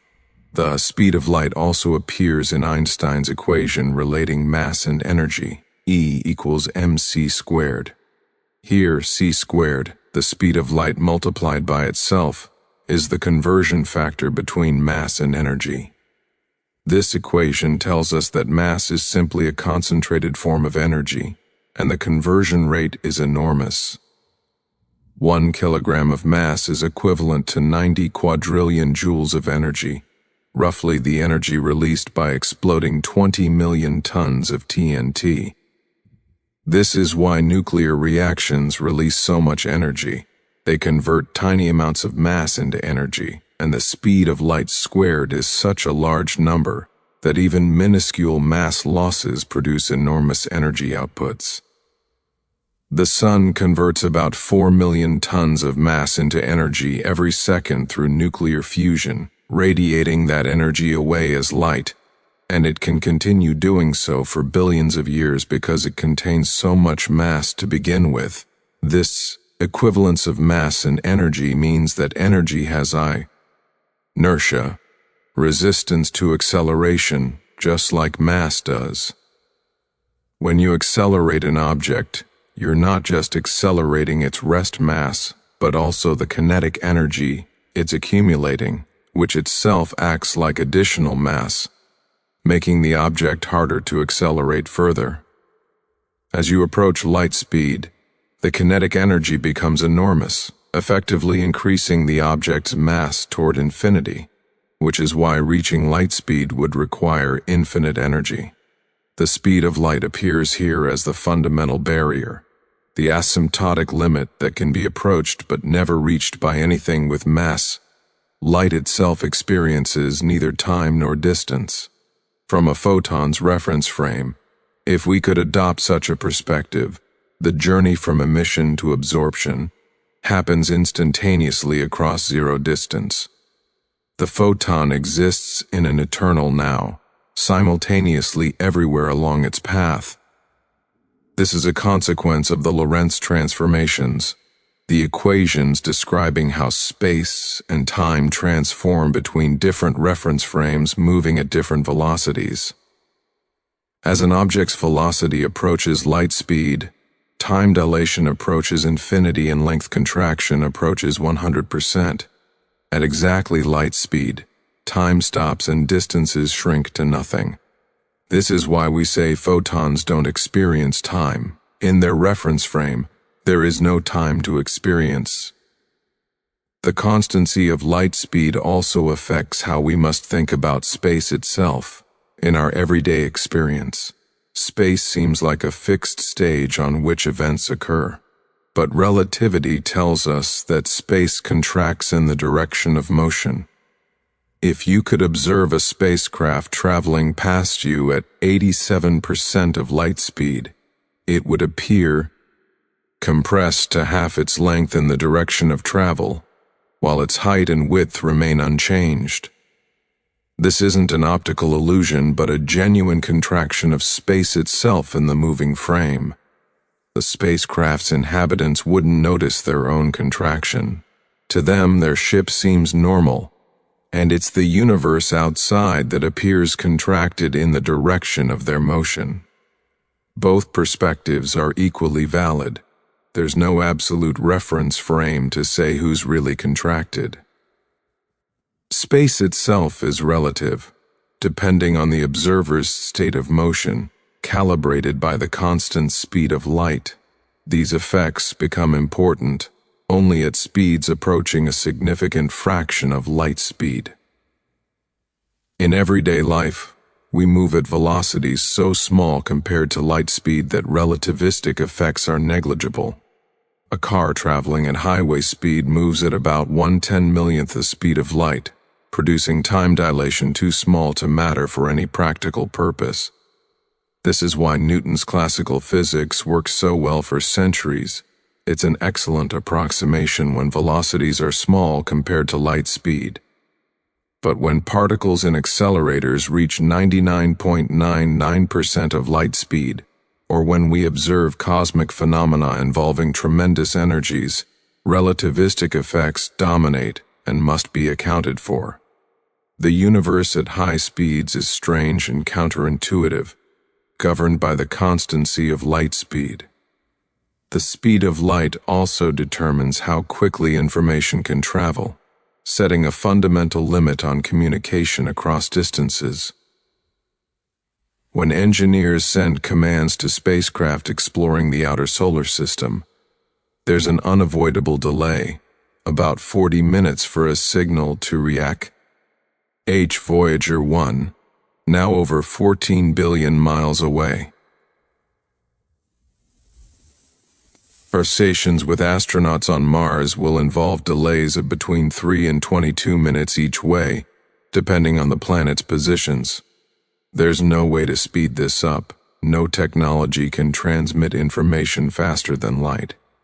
This makes interstellar communication immensely challenging. A message to Proxima Centauri takes 4.2 years to arrive, and the response takes another 4.2 years to return. A conversation with over 8 years between question and answer. For more distant stars and galaxies, the delays become centuries, millennia, or longer. The universe is vast, and light speed is finite, making the cosmos a lonely place where distance imposes temporal isolation. This speed also defines the relationship between space and time coordinates in space-time. In special relativity, time is treated as a fourth dimension alongside the three spatial dimensions, forming a four-dimensional spacetime. But time's dimension isn't quite like the spatial dimensions. The geometry of spacetime has a hyperbolic structure rather than the Euclidean geometry of purely spatial dimensions. The speed of light is the conversion factor between time and space in this geometry. It tells us how many meters correspond to 1 second of time in the space-time interval formula. Specifically, 1 second of time corresponds to about 300,000 kilometers of space. The distance light travels in that time. This mixing of space and time, mediated by the light speed constant, is what makes time dilation and length contraction possible. General relativity extends these ideas to include gravity, showing that massive objects curve spacetime itself, and this curvature affects the paths of light and the rate of time's passage. But even in curved spacetime, light always travels at the same local speed. 299,792,458 meters per second, as measured by any nearby observer. The global path of light may be bent by gravity, and time may run at different rates in different locations, but the local light speed remains constant. This makes the speed of light more than just a velocity. It's a fundamental structural constant of spacetime, appearing in the Einstein field equations that describe how matter and energy curve spacetime, determining the very geometry of the universe. Consider the cosmic microwave background, the faint afterglow of the Big Bang visible in all directions. This radiation has been traveling through space for over 13.8 billion years, always at the speed of light, journeying from the hot, dense early universe to reach our telescopes today. The photons we detect were emitted when the universe was only 380,000 years old, from a region that was then relatively nearby but has since expanded to be over 46 billion light-years away due to the universe's expansion. These photons have maintained their speed throughout this journey, even as space itself expanded, even as they redshifted to longer wavelengths, even as the universe evolved around them. Their constancy at light speed is one of the most fundamental regularities in nature. The speed of light also affects how we understand quantum mechanics and quantum field theory. Particles and antiparticles can pop into existence from the vacuum, borrowing energy temporarily in accordance with Heisenberg's uncertainty principle. But these virtual particles must respect causality and cannot propagate faster than light. The interactions between particles are mediated by exchange of virtual particles, but these exchanges occur at or below light speed, preserving causal structure even at quantum scales. Quantum entanglement, where measurements on distant particles are correlated, might seem to allow faster than light influence, but careful analysis shows that no information can be transmitted this way. The correlations become apparent only when results are compared through classical channels limited to light speed. As you lie here now, light is constantly arriving from all directions. Photons that left the sun 8 minutes ago, photons that bounced off objects around you microseconds ago, photons from distant stars and galaxies that began their journey years, centuries, or billions of years ago. All of these photons traveled at exactly the same speed, maintaining the cosmic constant that structures reality. The light entering your eyes right now is the end of a journey that began with an accelerating charge somewhere, traveled through space at the invariant speed, and terminated in your retina, triggering the neural cascade that allows you to perceive the world. Every moment of vision is a connection to the past, mediated by light traveling at the universe's fundamental speed. The constancy of light speed is not something that needs to be explained by some deeper theory. It simply is a fundamental postulate from which much else follows. Why this speed and not some other? Why is it constant? These questions may not have answers in terms of anything more basic. The speed of light, in some sense, defines what we mean by speed itself, setting the scale for how space and time relate to each other. In units where we set c equal to 1, space and time have the same dimensions, and the equations of physics take on their most symmetric and elegant forms.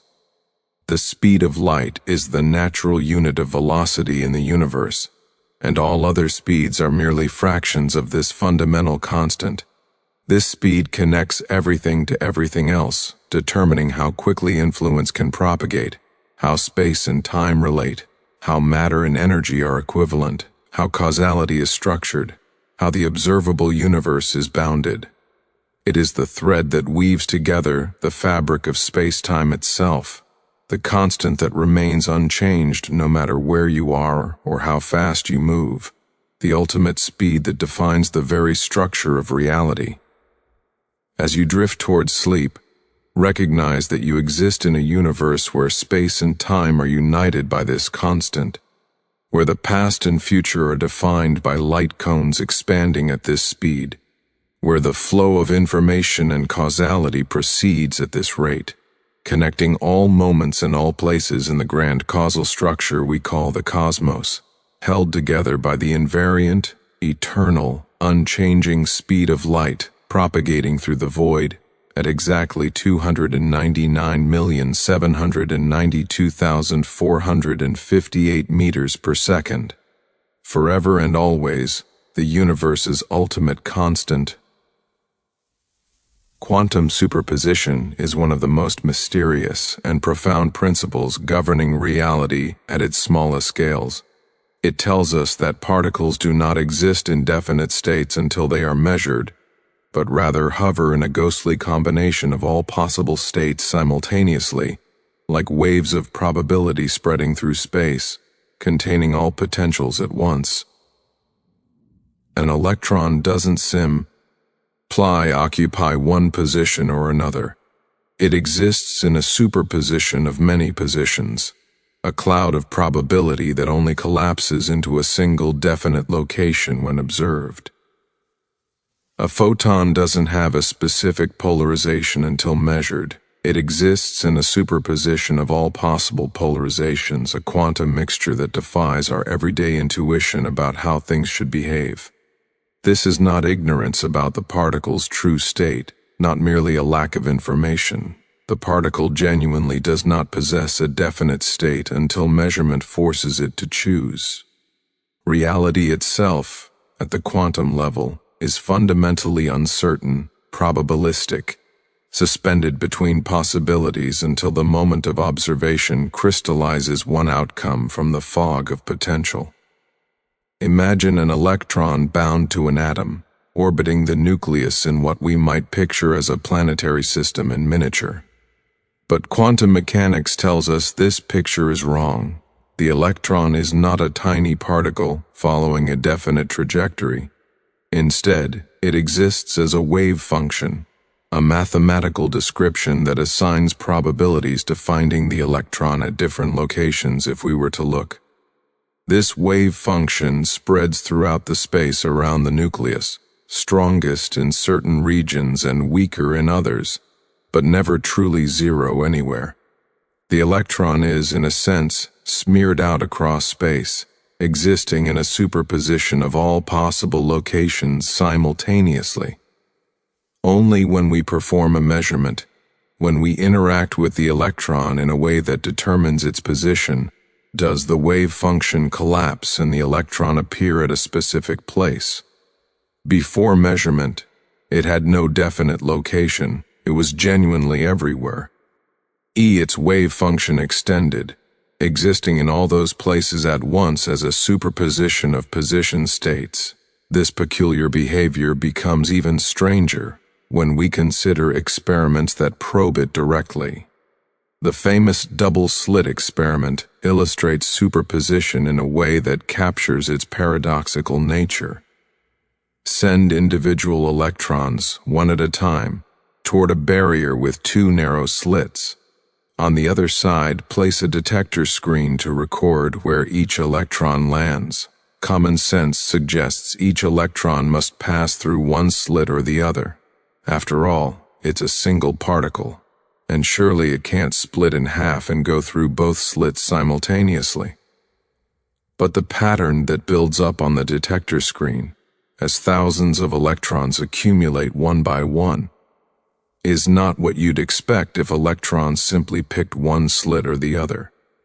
Instead, an interference pattern emerges, alternating bands of high and low electron density, precisely the pattern you'd get if waves were passing through both slits and interfering with each other on the far side. The inescapable conclusion is that each electron somehow passes through both slits at once. The electron exists in a superposition of two paths, one through the left slit, one through the right slit, and these two components of the superposition interfere with each other, creating the observed pattern. The electron behaves as a wave spread out in space, simultaneously exploring all available paths. But here's where it gets truly mysterious. If you try to determine which slit the electron actually goes through by placing detectors at the slits, the interference pattern disappears.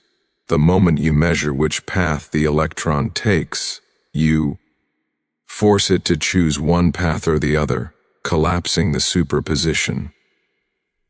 The electron then behaves like a simple particle, and the wave-like interference vanishes. The act of observation fundamentally changes what happens. Reality, at the quantum level, is not independent of observation, but is intimately entangled with the process of measurement itself. This is not some subtle technical detail, but strikes at the heart of what we mean by reality.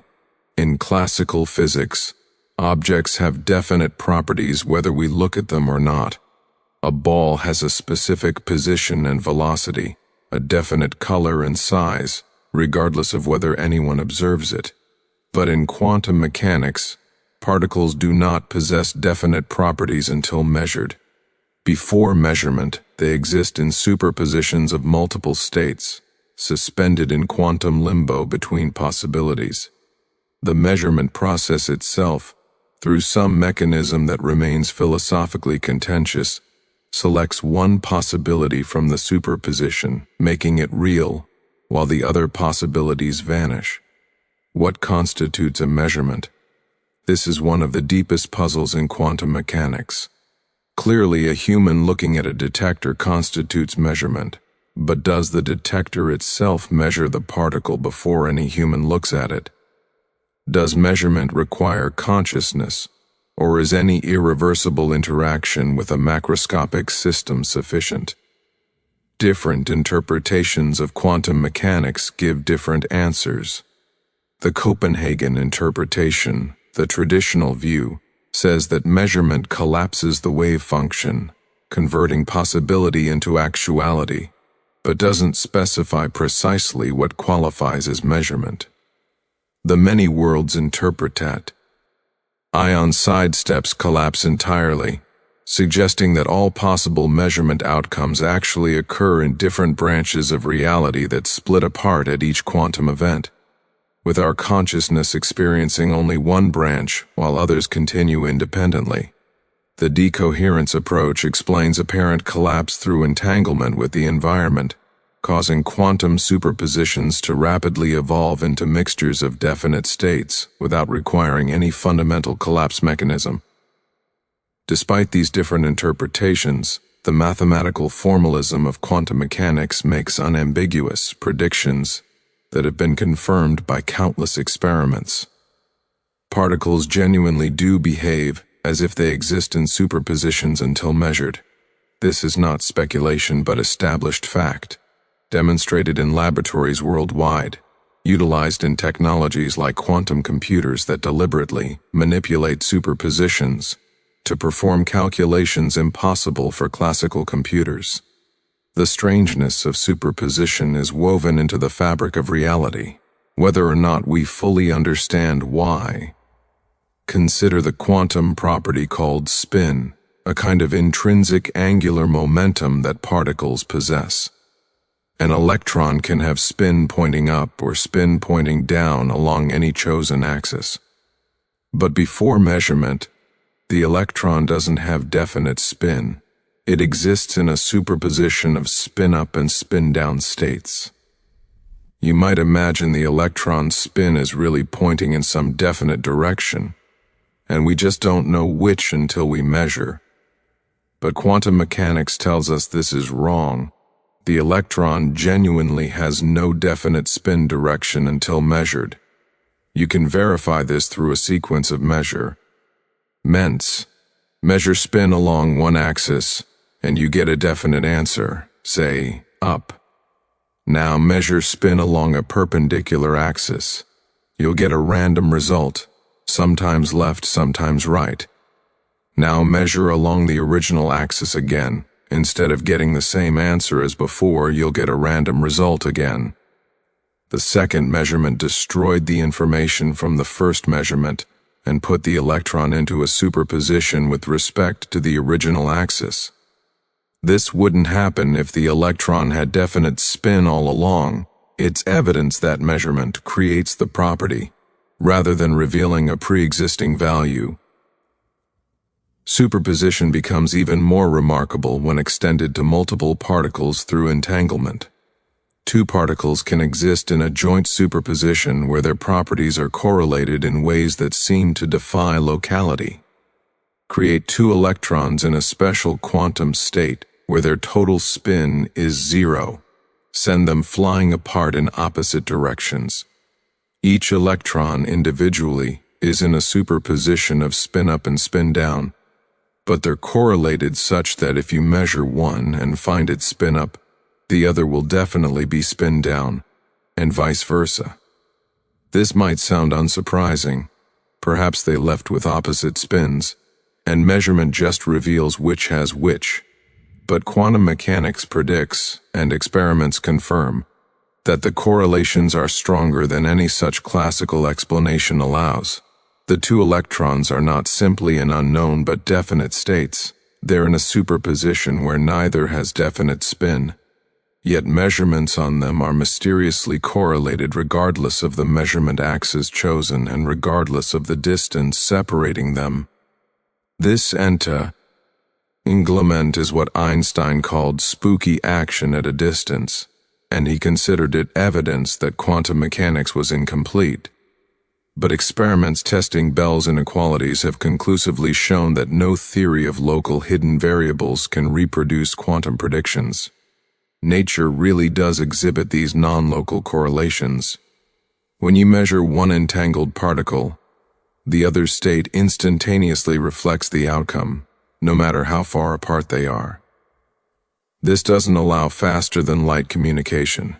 The measurement results at each location appear random until you bring them together and compare, revealing the correlations.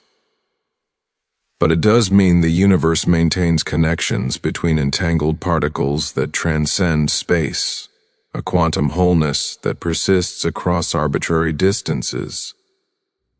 Superposition also underlies the uncertainty principle, Heisenberg's famous insight that certain pairs of properties cannot simultaneously have definite values. Position and momentum are such a pair. The more precisely you know a particle's position, the less precisely you can know its momentum, and vice versa. This is not about measurement disturbing the system, but reflects a fundamental property of wave functions.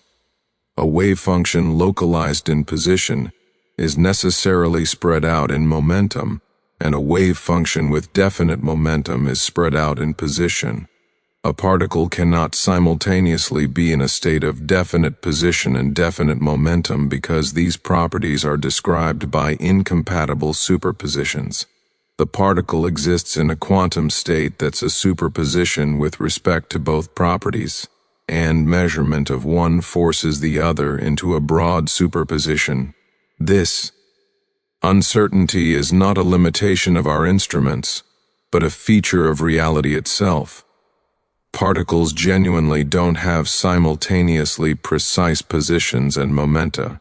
They exist in states of irreducible quantum fuzziness, waves of probability that are inherently spread out. This fuzziness becomes important only at very small scales. For everyday objects, the uncertainties are negligible, which is why classical physics works so well for macroscopic things. But for electrons in atoms, for photons of light, for all the constituents of matter at microscopic scales, quantum uncertainty dominates. The stability of atoms depends on it. If electrons could have both precise position and momentum, they would spiral into the nucleus. Instead, confining an electron near the nucleus forces its momentum to be uncertain, giving it kinetic energy that prevents collapse. The structure of matter, the properties of molecules, the behavior of light, all emerge from this quantum uncertainty, from particles existing in superpositions. Rather than definite states, Quantum superposition also allows for phenomena with no classical analog. A particle can tunnel through barriers that it classically lacks the energy to surmount, because its wave function extends into and through the barrier, maintaining a small amplitude on the far side. The particle exists in a superposition of being on both sides of the barrier, and sometimes measurement finds it on the far side even though it seemingly couldn't have gotten there. This quantum tunneling is essential to nuclear fusion in stars. Protons in the sun's core occasionally tunnel through the electrical repulsion barrier to get close enough for the strong force to be in them, enabling the fusion reactions that power the sun. Without quantum tunneling, stars wouldn't shine and we wouldn't exist.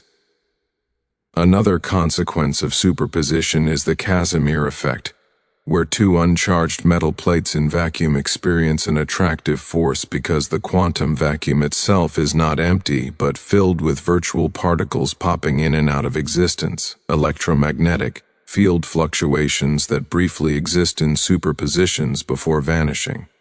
The space between the plates excludes certain wavelengths, creating an imbalance in vacuum fluctuations that pushes the plates together.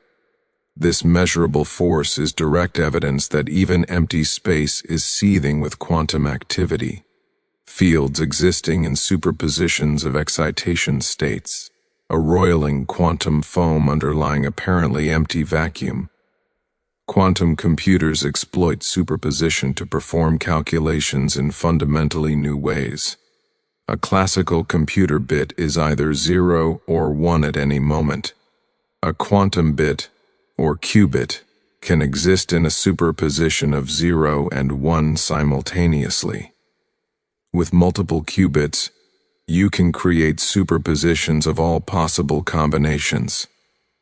10 qubits can exist in a superposition of all 1024 possible 10-bit strings at once. Perform a computation on this superposition, and you're effectively computing on all 1024 inputs simultaneously.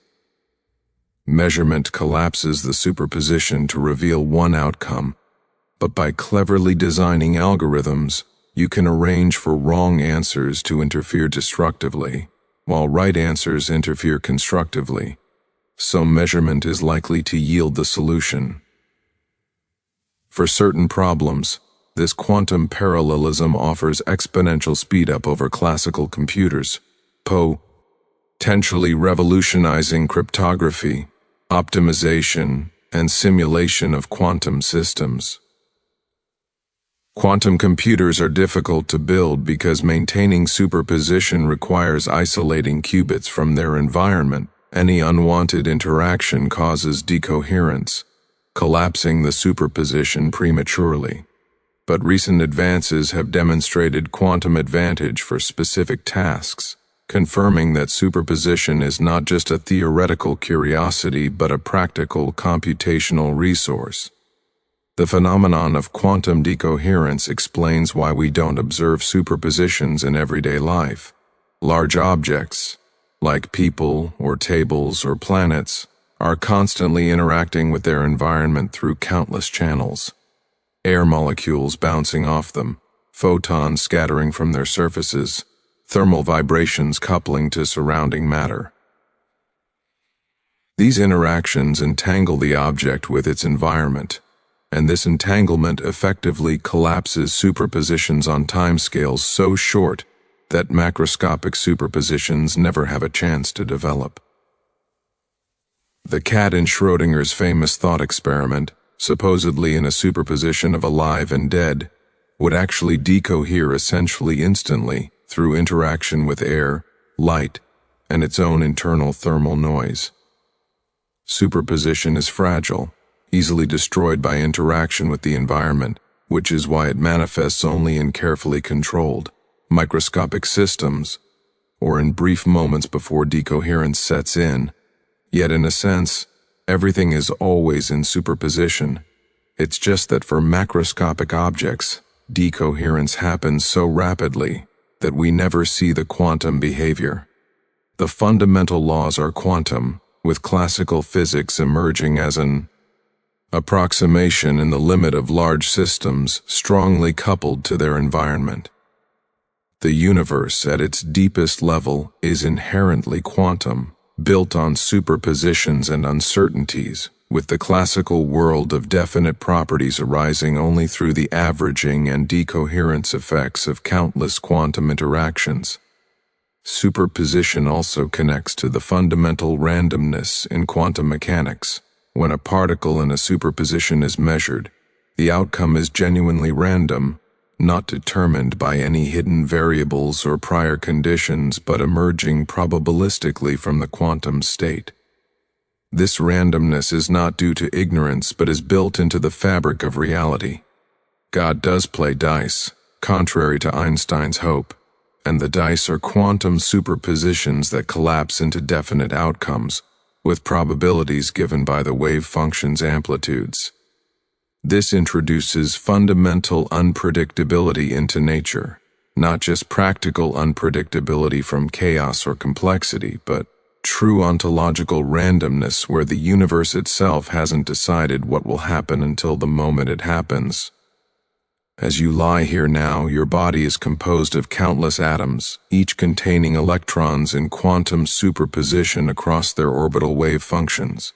These electrons don't orbit like tiny planets, but exist as clouds of probability, simultaneously in many locations, their wave functions determining the shapes of molecules, the properties of materials, the chemistry of life. The photons striking your retina exist in superpositions of all possible paths until they reabsorbed, collapsing their wave functions and triggering the neural cascade of vision. The thermal vibrations of atoms in you, our body, are quantized, existing in superpositions of different energy states that fluctuate according to quantum statistics. Every chemical reaction in your cells proceeds through quantum pathways where molecules exist in superpositions of different configurations before settling into products. The universe preserves infinite potential in every moment through superposition. Before measurement, all possibilities coexist in the quantum state, a vast multitude of potential futures suspended in the wave function. Measurement selects one, making it actual, but the others weren't illusions. They were genuine possibilities that the universe maintained until forced to choose. This gives quantum mechanics a dreamlike quality, where reality is fluid and probabilistic, where particles are waves and waves are particles, where observation affects what's observed, where the future emerges from a mist of potentiality rather than unfolding deterministically from the past. Some interpretations suggest consciousness plays a special role in collapsing superpositions, that the universe requires observers to become definite. Others argue that decoherence through environmental interaction is sufficient, with consciousness merely experiencing one branch of a deterministically evolving universal wave function that splits into branches containing all possible outcomes. The questions remain open, debated by physicists and philosophers, but the phenomenon itself is undeniable. Particles behave as if they exist in multiple states simultaneously until something forces them to choose. This quantum uncertainty, this superposition of possibilities, is not a defect in nature, but a feature that makes complexity in life possible. The smooth probability distributions of quantum mechanics prevent the catastrophic instabilities that would plague a purely classical atomic world. The wave nature of matter determines atomic and molecular structure, creating the periodic table of elements, enabling chemical bonds, allowing the intricate molecular machinery of living cells. Quantum tunneling drives fusion in stars and allows biochemical reactions to proceed at rates sufficient for life. The probabilistic nature of quantum mechanics introduces novelty and variation into the universe, preventing strict determinism and allowing for genuine creativity in nature's unfolding. Rest now in the knowledge that you are built from quantum uncertainty, from particles that exist in superposition, from wave functions that only collapse when interacting with the world. The solid reality you perceive emerges from this quantum fog, from countless superpositions decohering into apparent definiteness through interaction with environment and observation. But underneath, the quantum nature persists, maintaining possibility, preserving potential, keeping the universe in a state of gentle uncertainty where nothing is fully determined until the moment it happens, where reality remains fluid and probabilistic at its deepest level, a vast ocean of possibility from which the definite world of experience emerges, like waves forming and dissolving on an infinite sea, the universe preserving infinite potential in every quantum moment, forever hovering between what is and what might be, held in the eternal superposition that underlies all existence.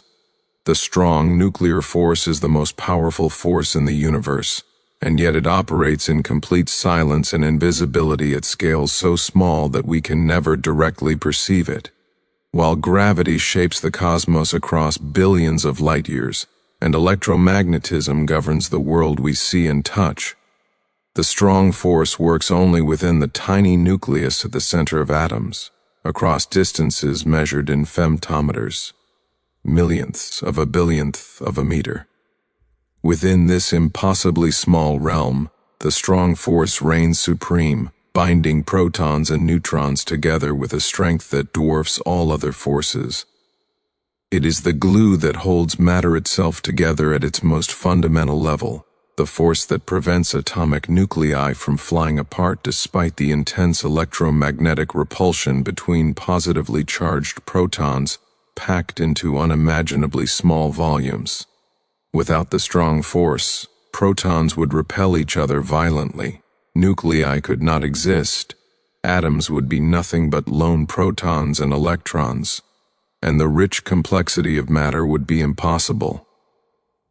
There would be only hydrogen, and even hydrogen atoms would be fragile, unable to fuse into heavier elements. The universe would be a cold, simple place, devoid of chemistry, incapable of supporting stars, planets, or life. The existence of the strong force was not obvious to early physicists. When scientists first probed the structure of atoms in the early 20th century, they discovered that atoms have tiny, dense nuclei containing protons and neutrons, surrounded by vast regions of mostly empty space where electrons orbit. But this immediately posed a puzzle. Protons all carry positive electric charge, and like charges repel each other with tremendous force when packed closely together. The protons in a nucleus are separated by distances roughly 100,000 times smaller than the atom itself, crammed into a space so small that the electromagnetic repulsion between them should be catastrophically strong. By all rights, atomic nuclei should explode instantly, torn apart by the mutual repulsion of their protons, and yet nuclei are stable. Most nuclei, once formed, persist for timescales ranging from seconds to billions of years to effectively forever. Something must be holding them together against electromagnetic repulsion, some attractive force strong enough to overcome the electrical forces trying to blow the nucleus apart. That something is the strong nuclear force. The strong force operates only at extremely short range, roughly the size of a large nucleus, a few femtometers.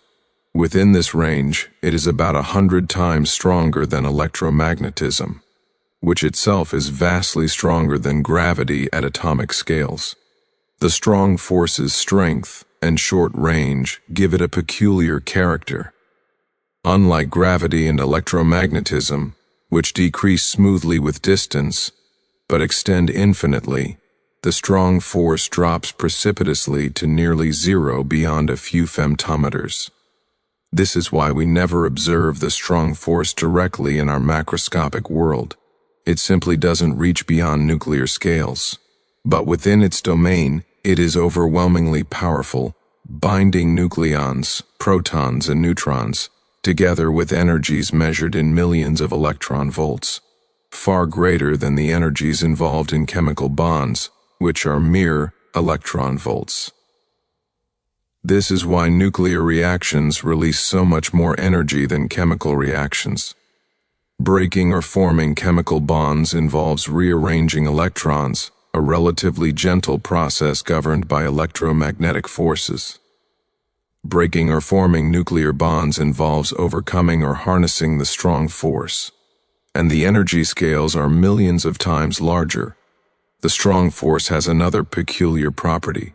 It acts equally on protons and neutrons, treating them as essentially identical particles for the purposes of nuclear binding.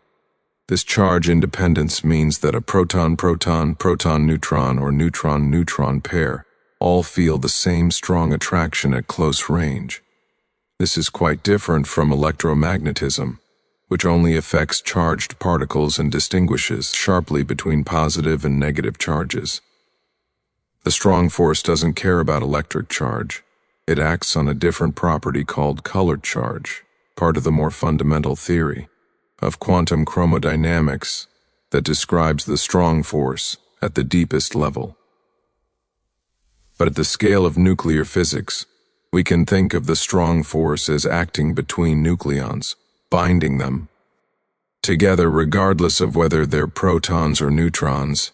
Neutrons play a crucial role in nuclear stability by adding attractive strong force without adding electromagnetic repulsion. A nucleus with only protons would be incredibly unstable beyond hydrogen. The second proton you try to add would be repelled by the first, and while the strong force could overcome this repulsion at very close range, the balance would be precarious.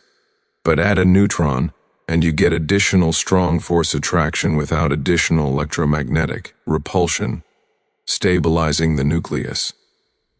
As nuclei get larger, they need proportionately more neutrons to maintain stability.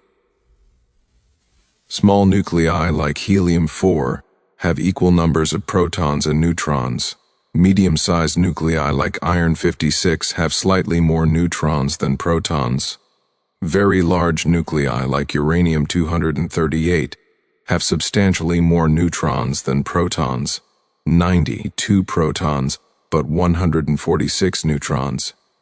This increasing neutron excess is necessary because electromagnetic repulsion grows faster with the number of protons than strong force attraction does, since electromagnetism is long-range and affects all protons in the nucleus, while the strong force is short-range and each nucleon only strongly interacts with its immediate neighbors. Eventually, even extra neutrons can't stabilize the nucleus, which is why elements beyond uranium are progressively less stable, decaying through various mechanisms as nature tries to shed excess mass and reach more stable configurations. The balance between the strong force and electromagnetic repulsion determines which nuclei can exist and which cannot. There's a valley of stability running through the chart of Nuclides, the map of all posse BLE combinations of protons and neutrons. Nuclei in this valley are stable or long-lived. Nuclei far from it are unstable and decay rapidly through beta decay, alpha decay, or spontaneous fission, processes that move them toward the valley of stability. Iron-56 sits near the bottom of this valley, the most stable nucleus per nucleon, which is why iron is so abundant in the universe, and why you can't extract energy by either fusing or fissioning iron nuclei. Lighter nuclei release energy when fused together. Heavier nuclei release energy when split apart, but iron sits at the optimal point where the strong force and electromagnetic repulsion achieve their best balance. This energy landscape shapes the universe's nuclear history. In the first moments after the Big Bang, the universe was too hot for nuclei to form. Protons and neutrons existed but were constantly knocked apart by energetic collisions. As the universe cooled, the first nuclei formed through Big Bang nucleosynthesis, primarily hydrogen, single protons, and helium-4. 2 protons, 2 neutrons, with traces of heavier elements like lithium. But this primordial nucleosynthesis only produced elements up to lithium. The strong force's properties and the expanding, cooling universe prevented the formation of heavier elements at this time. All the heavier elements, carbon, oxygen, iron, gold, uranium, were created later in stars through nuclear fusion and supernova explosions, where the strong force could bind larger nuclei together under conditions of extreme temperature and pressure. Stars are sustained by the strong force.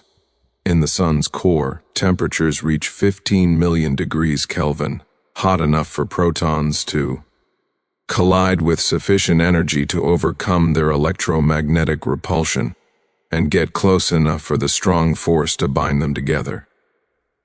This is nuclear fusion, the process of overcoming electromagnetic repulsion through sheer kinetic energy, bringing nuclei close enough for the strong force to take over and bind them into heavier nuclei, releasing energy in the process.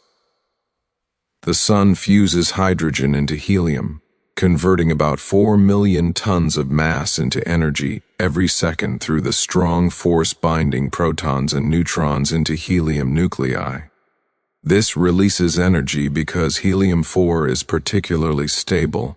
The strong force binds it so tightly that the resulting nucleus has slightly less mass than the 4 nucleons did separately, and this mass deficit is converted to energy according to Einstein's equation. The energy radiates outward, creating the pressure that supports the sun against gravitational collapse and eventually emerging as the sunlight that bathes Earth and powers life. More massive stars can fuse heavier elements, progressively building up the periodic table through the strong force binding larger and larger nuclei. They fuse helium into carbon, carbon into oxygen, oxygen into silicon, and finally silicon into iron. Each stage requires higher temperatures and densities because heavier nuclei have more protons and stronger electromagnetic repulsion that must be overcome to get them close enough for the strong force to bind them. Iron represents the end of energy-producing fusion. Beyond iron, fusing nuclei requires energy input rather than releasing energy, because you're moving up the other side of the binding energy curve, where nuclei are less tightly bound, Nd, per nucleon. The strong force still binds these heavier nuclei, but not strongly enough to offset the increased electromagnetic repulsion energy. So fusion beyond iron is endothermic rather than exothermic. Elements heavier than iron are created in supernova explosions and neutron star collisions, where conditions are so extreme that energetically unfavorable reactions can occur. The strong force binds these heavy nuclei together, but they're generally less stable than iron peak elements, which is why heavy elements like uranium are radioactive. The strong force holds them together, but barely, and they eventually decay through various processes, seeking more stable configurations. When uranium-235 undergoes fission, splitting into lighter nuclei, energy is released because the fragments are more tightly bound per nucleon than the original uranium nucleus. This is the opposite of fusion, breaking apart a heavy nucleus rather than combining light ones, but the principle is the same. Moving toward iron 56 on the binding energy curve releases energy. Nuclear power plants and nuclear weapons exploit this energy release from fission, harnessing the strong force indirectly by allowing heavy nuclei to split into more stable, lighter nuclei. At a deeper level, the strong force emerges from the theory of quantum chromodynamics, which describes how quarks and gluons interact. Protons and neutrons are not elementary particles, but are composed of quarks bound together by gluons, the carriers of the strong force. Each nucleon contains 3 quarks. Protons have 2 up quarks and 1 down quark. Neutrons have 1 up quark and 2 down quarks. These quarks carry a property called color charge, which comes in three varieties whimsically named red, green, and blue. Gluons are exchanged between quarks, carrying color charge and creating the strong force that binds quarks into nucleons. This fundamental strong force has the bizarre property that it gets stronger with distance. Trying to separate quarks actually increases the force between them, making it impossible to isolate individual quarks. This is called confinement, and it's why we never observe free quarks, but only see them bound in groups that have neutral total color charge. The force between nucleons is a residual effect of this more fundamental quark-gluon strong force, analogous to how the van der Waals force between neutral molecules is a residual effect of electromagnetism. Just as neutral atoms can weakly attract each other through induced dipoles, color-neutral nucleons can attract each other through the leakage of the strong force binding their internal quarks. This nuclear force between nucleons is complicated, involving exchange of mesons, particles made of quark-antiquark pairs, which carry the strong force between nucleons much as photons carry the electromagnetic force between charged particles. The theory is complex, and calculating nuclear properties from first principles remains challenging even with powerful computers.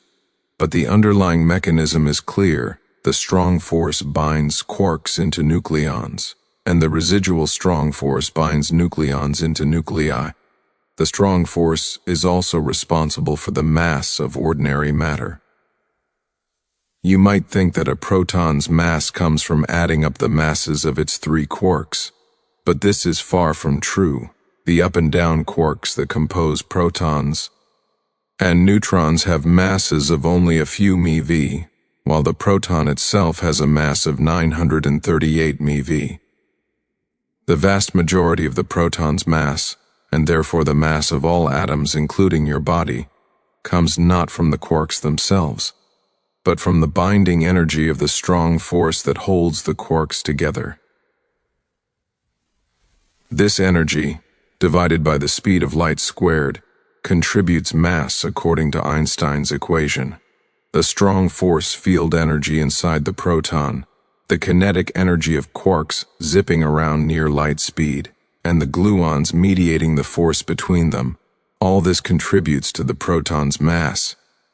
You are made mostly of binding energy, the condensed energy of the strong force holding quarks together, converted into mass through relativity's equivalence of mass and energy. The properties of the strong force determine much about the universe we observe. If the strong force were slightly weaker, nuclei beyond hydrogen would be unstable, and fusion in stars would be impossible. There would be no carbon, no oxygen, no elements necessary for life. If the strong force were slightly stronger, all hydrogen would have fused into heavier elements in the early universe, leaving no hydrogen to fuel stars, and perhaps creating elements too stable to participate in the chemistry necessary for life. The strong force sits at a value that allows both stable hydrogen and the possibility of fusion to create heavier elements, making possible the chemical diversity on which life depends. This is an example of fine-tuning in the fundamental constants. A small change in the strong force strength would produce a universe vastly different and likely inhospitable to life. The strong force also determines the energy density of nuclear matter, which has profound implications. Nuclear matter is incredibly dense, about 200 million tons per cubic centimeter. This is the density inside atomic nuclei, where the strong force packs nucleons together as tightly as they can go. Neutron stars, the collapsed remnants of massive stars after supernova explosions, have densities approaching or exceeding nuclear density. Inside a neutron star, Gravity has compressed matter so intensely that electrons are forced into protons, converting them to neutrons, and the resulting sea of neutrons is held up against further collapse by neutron degeneracy pressure and the repulsive aspects of the strong force at very close range. The strong force determines the maximum mass of neutron stars, about 2 to 3 solar masses, beyond which not even the strong force can prevent collapse to a black hole. These exotic objects are laboratories for extreme physics, where the strong force operates under conditions impossible to recreate on Earth. In particle accelerators, physicists smash nuclei together at energies high enough to overcome the strong force binding and probe the quark-gluon structure within. At sufficiently high temperatures and densities, nuclear matter undergoes a phase transition to quark-gluon plasma, a state where nucleons dissolve and quarks and gluons move freely in a hot, dense soup. This state existed in the first microseconds after the Big Bang, before the universe cooled enough for quarks to bind into nucleons. Recreating this primordial state, if only briefly, in heavy ion collisions allows physicists to study the strong force under extreme conditions and understand how matter behaves at temperatures not seen since the universe's birth. The strong force exhibits a property called asymptotic freedom. At very short distances or high energies, the force between quarks becomes weaker, allowing them to move almost freely. This is counterintuitive and opposite to electromagnetism, where charges feel stronger forces at shorter distances. But in quantum chromodynamics, the gluons that carry the strong force themselves carry color charge and can interact with each other, creating complex field configurations that cause the force to increase with distance. This makes calculations in strong force theory extremely difficult, requiring sophisticated numerical techniques and supercomputers to solve equations that don't yield to analytic methods. Despite its power, the strong force respects all the conservation laws and symmetries that govern particle physics. It conserves energy, momentum, angular momentum, and various quantum numbers like baryon number that count the number of quarks. It respects certain symmetries, like isospin symmetry that treats protons and neutrons as nearly identical in strong interactions. Understanding these symmetries and their occasional breaking has been crucial to developing the standard model of particle physics, the comprehensive theory describing all fundamental particles and forces except gravity. As you lie here now, your body is held together by multiple forces acting at different scales. Gravity keeps you pressed gently against your bed. Electromagnetic forces hold atoms together and create the sensation of solid matter.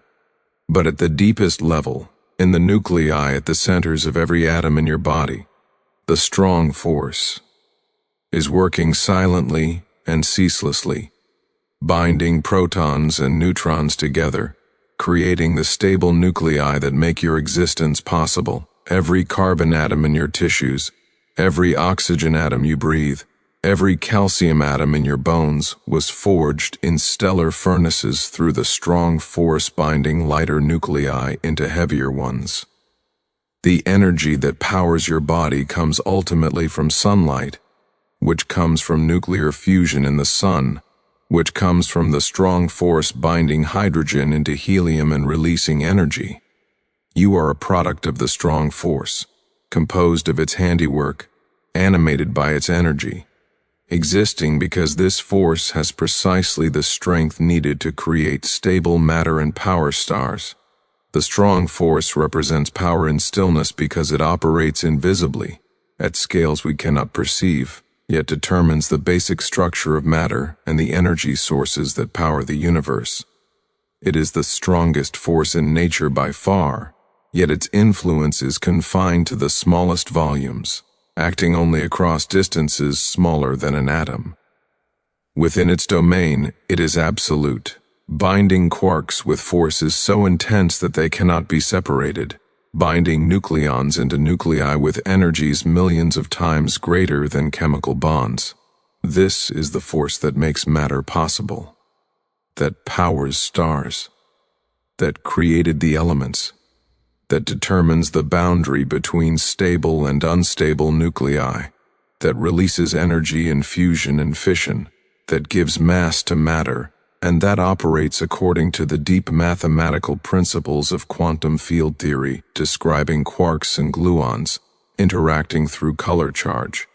Rest now, knowing you are held together at your deeps, T-level by invisible chains stronger than anything we can see or touch, the strong nuclear force working in silence at the heart of every atom, maintaining the structure of matter through sheer, overwhelming strength confined to the smallest scales, the power and stillness that makes all complexity possible. The universe operates according to a profound principle of balance, a cosmic bookkeeping system that tracks certain quantities with perfect precision, ensuring they remain constant even as everything else changes and evolves.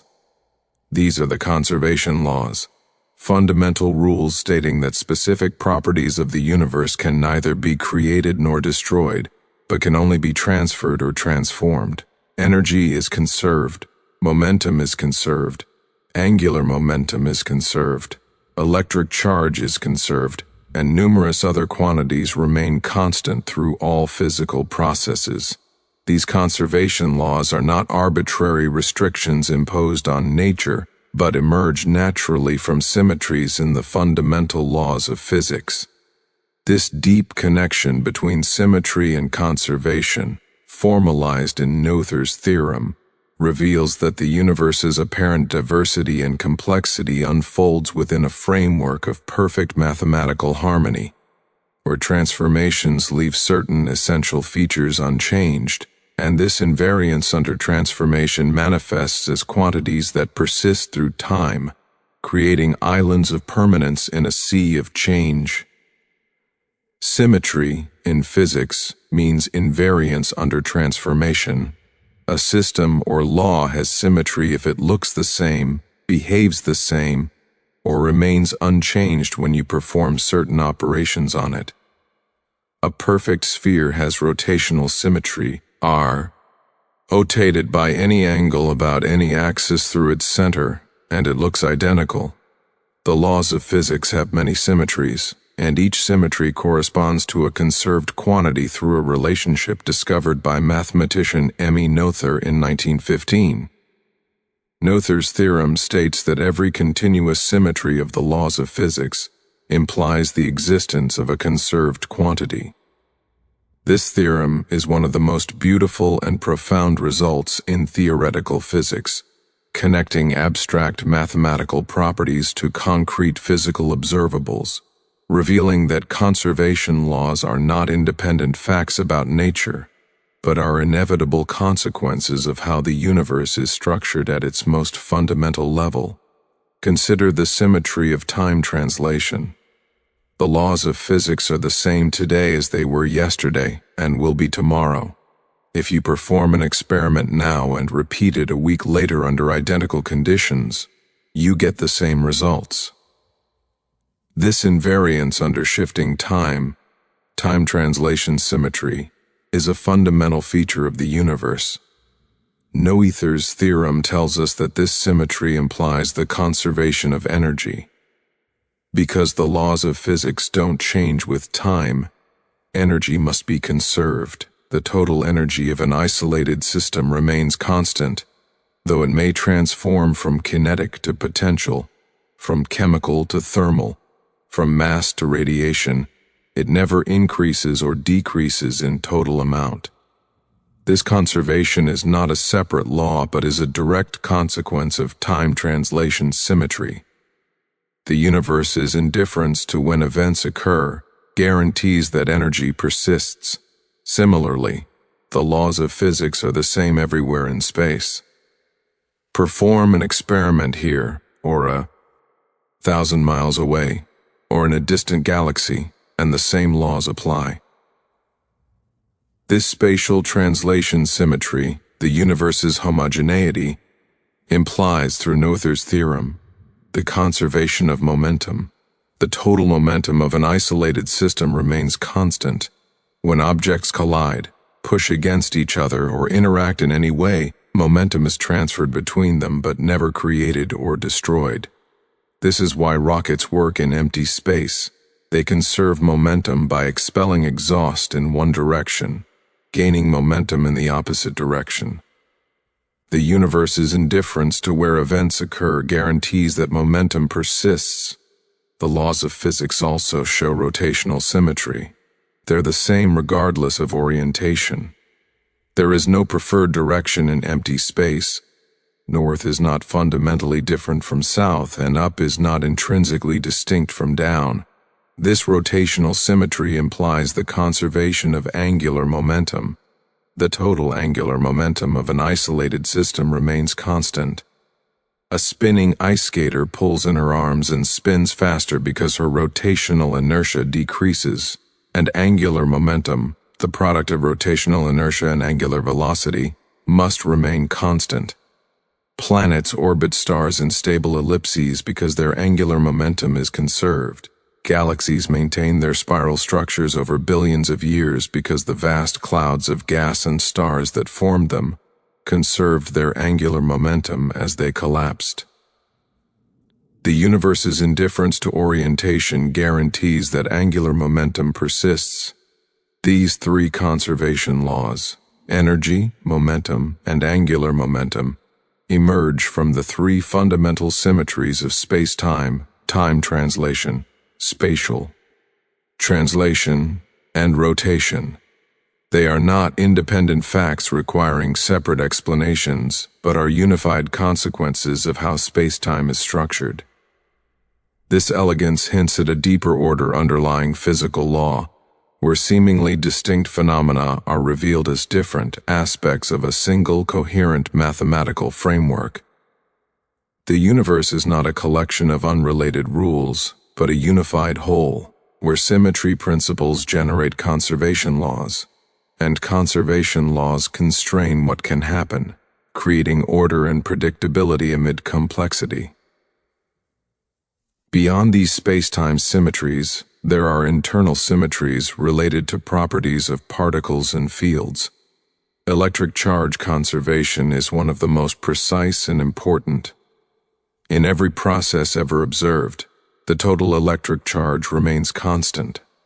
Particles can be created or destroyed, but only in pairs where charges cancel. An electron with negative charge and a positron with positive charge can be created together from energy, maintaining zero net charge.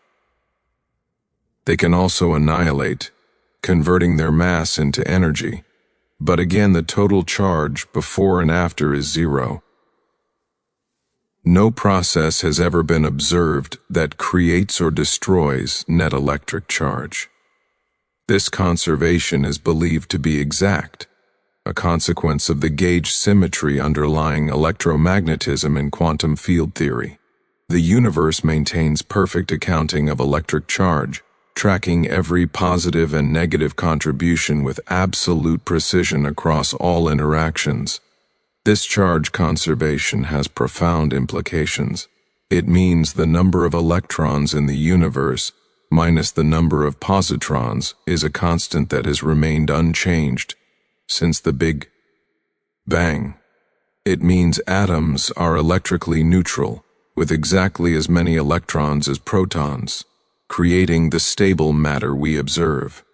If charge weren't conserved, matter would be unstable. Atoms could spontaneously ionize or change elements, and the structured universe we inhabit would be impossible. Conservation of charge is so fundamental that it's built into Maxwell's equations. The mathematical structure of electromagnetism automatically enforces charge conservation through the continuity equation relating charge density and current. Baryon number and lepton number are additional conserved quantities in particle physics. Baryons are particles made of three quarks, like protons and neutrons. Leptons include electrons, muons, taus, and neutrinos. In all observed reactions, the total baryon number and total lepton number remain constant. Protons, being baryons, cannot simply decay into lighter particles without producing other baryons, which is why protons are stable over timescales longer than the current age of the universe, and possibly forever. This stability is crucial. If protons decayed readily, atoms would disintegrate, and no complex structures could persist.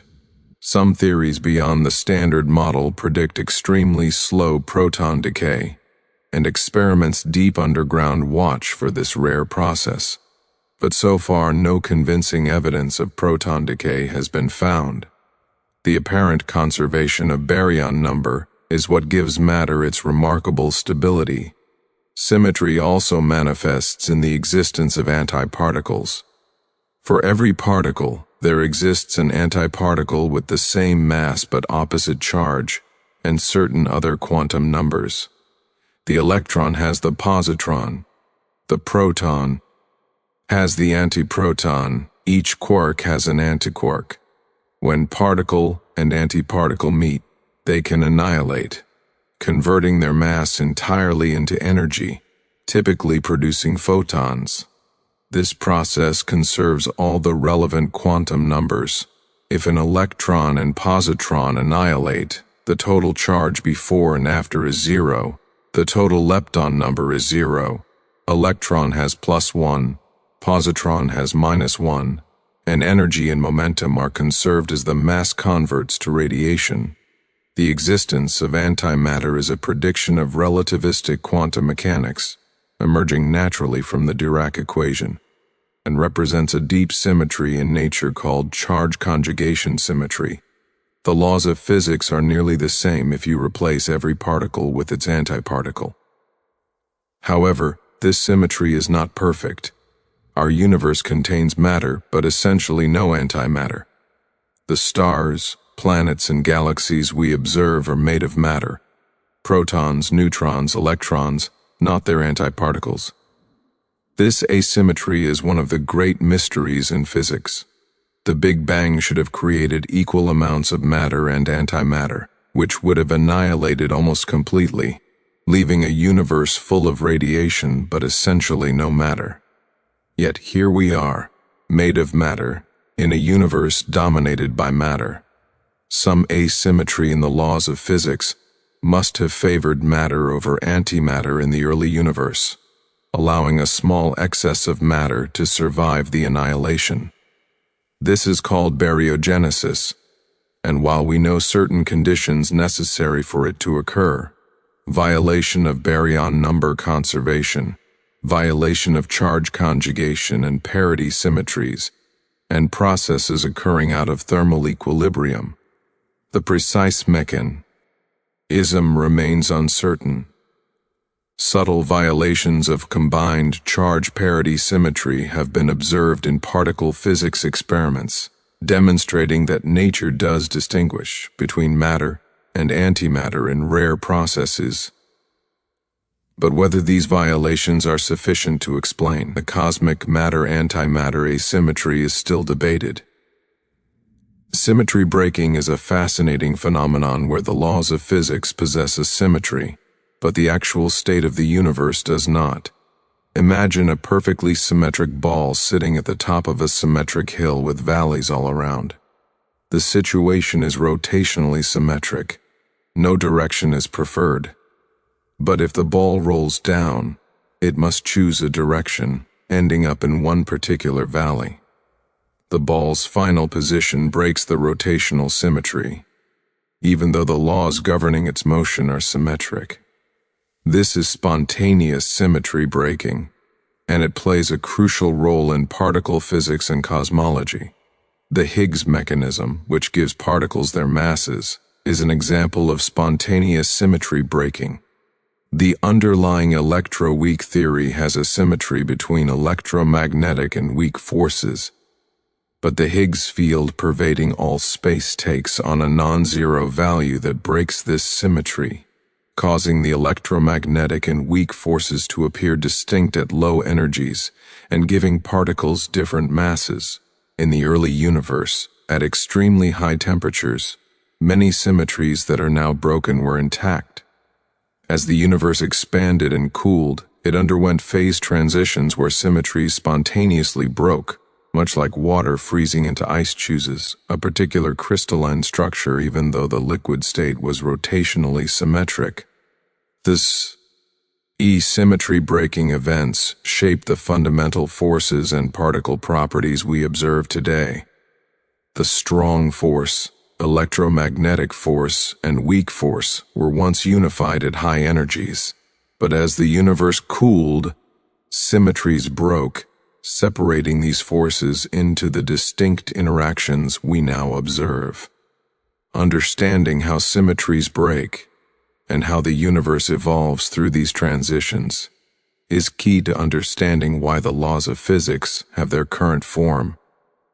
Conservation laws constrain what can happen, making the universe predictable.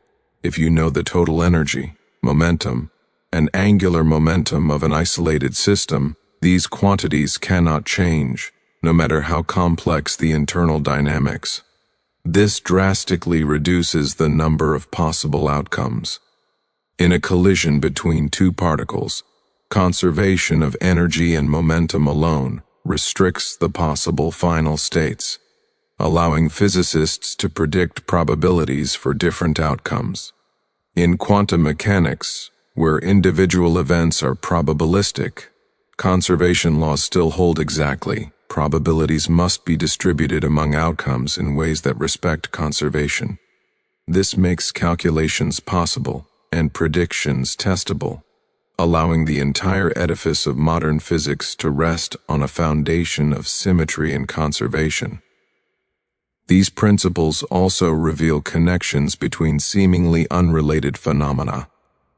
The conservation of energy unifies mechanical, thermal, chemical, electrical, magnetic, and nuclear processes. All are manifestations of the same underlying conserved quantity. A pendulum converts kinetic energy to gravitational potential energy and back. A battery converts chemical energy to electrical energy. The sun converts nuclear binding energy to electromagnetic radiation. A motor converts electrical energy to mechanical work. Heat engines convert thermal energy to mechanical energy. All these transformations respect energy conservation, and recognizing this unifying principle allows engineers to design devices and predict their efficiency. Knowing that energy can be converted, but never created or destroyed. Conservation laws also provide powerful tools for understanding complex systems. Even when detailed calculations are impossible, conservation principles offer insights. In fluid dynamics, conservation of mass, momentum, and energy constrain how fluids can flow. In thermodynamics, conservation of energy is the first law, while the second law adds entropy considerations. In astrophysics, conservation principles explain why collapsing gas clouds spin faster as they contract, why binary stars orbit their common center of mass, why supernovae explosions must expel outer layers to conserve momentum when the core collapses. Throughout physics, conservation laws serve as guiding principles, ensuring that certain quantities remain unchanged and allowing physicists to navigate the complexity of natural phenomena with confidence that some features will remain constant. The universe's bookkeeping is not just perfect but necessary. If energy weren't conserved, perpetual motion machines would be possible, and the concept of energy would be meaningless. If charge weren't conserved, electrical systems would behave unpredictably, and chemistry would be chaotic. If momentum weren't conserved, rockets couldn't work, and collisions would violate basic causality. Conservation laws are not optional. features of reality but essential aspects of a coherent, consistent universe governed by mathematical law. Their violation would signal a breakdown in the fundamental structure of physics, a hint that our understanding is incomplete, or that we are observing something genuinely new. Symmetry and conservation also connect to fundamental questions about the nature of reality. Why does the universe have these particular symmetries? Why are the laws of physics invariant under time translation, spatial translation, and rotation? These could be brute facts, fundamental features of reality that admit no deeper explanation. Or they could be consequences of even more fundamental principles we don't yet understand. String theory and other approaches to quantum gravity suggest that spacetime itself might emerge from more basic structures, and the symmetries we observe might be approximate or emergent rather than fundamental. Understanding the origin of symmetry is tied to understanding the origin of physical law itself, one of the deepest questions in physics and philosophy. Even now, as you rest quietly, conservation laws are operating throughout your body and the world around you. The energy you consumed as food is being conserved as it transforms from chemical bonds into ATP, then into mechanical work, heat, and electrical signals in nerves. The momentum of your body is conserved. You're not spontaneously accelerating in random directions because that would violate conservation of momentum. The angular momentum of Earth, including the tiny contribution from your body's rotation with the planet, is conserved, maintaining the stable day-night cycle. The electric charge in every atom O(F), your body is conserved, keeping atoms neutral and stable. The baryon number of all the protons and neutrons in your body remains constant, ensuring your matter doesn't decay or transform chaotically. You exist within a network of conservation laws, invisible constraints that maintain order and stability, allowing complex structures like living organisms to persist through time.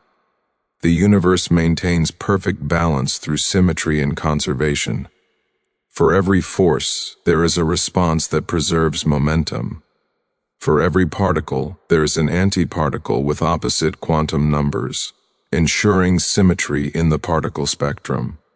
For every transformation, there are quantities that remain unchanged, providing continuity through change. This balance is not imposed from outside, but emerges from the mathematical structure of physical law, from the symmetries that characterize how nature operates at its most fundamental level. These symmetries generate conservation laws through Noether's theorem, and these conservation laws constrain all processes, creating a universe where certain features remain constant even as everything else evolves and transforms. This perfect bookkeeping extends across all scales and all times, from the quantum interactions of subatomic particles to the dynamics of galaxies, from the first moments after the Big Bang to the far future when stars burn out. Conservation laws operate without exception.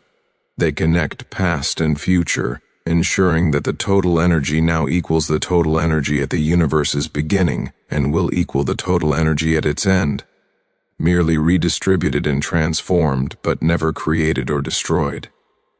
They connect space and time. Through the symmetries of space-time that guarantee momentum and angular momentum conservation, they connect matter and antimatter through the symmetries that predict antiparticles and demand charge conservation. The elegance of this structure, that conservation laws emerge from symmetry principles, suggests a deep order underlying physical reality. The universe is not arbitrary or chaotic, but is governed by mathematical principles of extraordinary beauty and simplicity. From these principles, all the richness and complexity of nature unfolds, but always within the constraints imposed by symmetry and conservation. This is nature's perfect balance, the cosmic accounting system that tracks certain quantities with infinite precision, ensuring that through all the universe's transformations, from the quantum foam to galactic superclusters, from the briefest particle interaction to the multi-billion-year evolution of stars, certain fundamental quantities remain absolutely, perfectly, eternally conserved. Rest now, knowing you exist within this balanced universe, where every action has its reaction, every particle its antiparticle, every change its conservation, every transformation its invariant, the cosmos maintaining perfect equilibrium through the mathematical harmony of symmetry and the unchanging constancy of conserved quantities, flowing through all existence forever. The universe is expanding, and not just expanding but accelerating in its expansion, driven by a mysterious force woven into the very fabric of space-time itself. This force is dark energy, represented mathematically by the cosmological constant, a term in Einstein's equations that describes an intrinsic energy, density of empty space itself. Dark energy is perhaps the most profound mystery in modern physics, comprising about 68% of the universe's total energy content, yet remaining fundamentally unexplained. It manifests as a gentle but relentless pressure pushing space apart, causing galaxies to drift away from each other at ever-increasing speeds, stretching the cosmic fabric in a slow, eternal exhale that began 13.8 billion years ago and will continue into the inconceivably distant future. This expansion is not galaxies moving through space like ships across an ocean, but space itself growing, carrying galaxies along with it like raisins in rising bread dough. The distance between galaxy clusters increases, even though the galaxies themselves remain relatively stationary in their local patch of space. This is cosmic expansion, and dark energy is what drives it to accelerate. The story begins with Einstein's general theory of relativity, published in 1915, which describes gravity not as a force but as the curvature of space-time caused by mass and energy. Einstein's field equations relate the curvature of space-time to its energy content, providing a complete description of how matter tells space how to curve, and how curved space tells matter how to move. When Einstein applied his equations to the universe as a whole, he discovered something troubling. His equations predicted that the universe should be dynamic, either expanding or contracting, but not static. At the time, astronomers believed the universe was static and eternal, unchanging on cosmic scales. To make his equations compatible with this prevailing view, Einstein added a term called the cosmological constant, ρ, presented by the Greek letter lambda. This constant represented a repulsive force inherent in space itself, which could exactly balance gravity's attractive pull, yielding a static universe. Einstein later called this his greatest blunder when observations revealed the universe was indeed expanding, making the cosmological constant unnecessary for achieving a static solution. The expansion of the universe was discovered by Edwin Hubble in 1929. Through observations of distant galaxies, Hubble measured the redshift of light from these galaxies. Their light was shifted toward longer, redder wavelengths, and found that more distant galaxies showed greater redshifts. This pattern indicated that distant galaxies were receding from us, and the farther away they were, the faster they receded. This relationship, now called Hubble's law, revealed that the universe is expanding uniformly in all directions.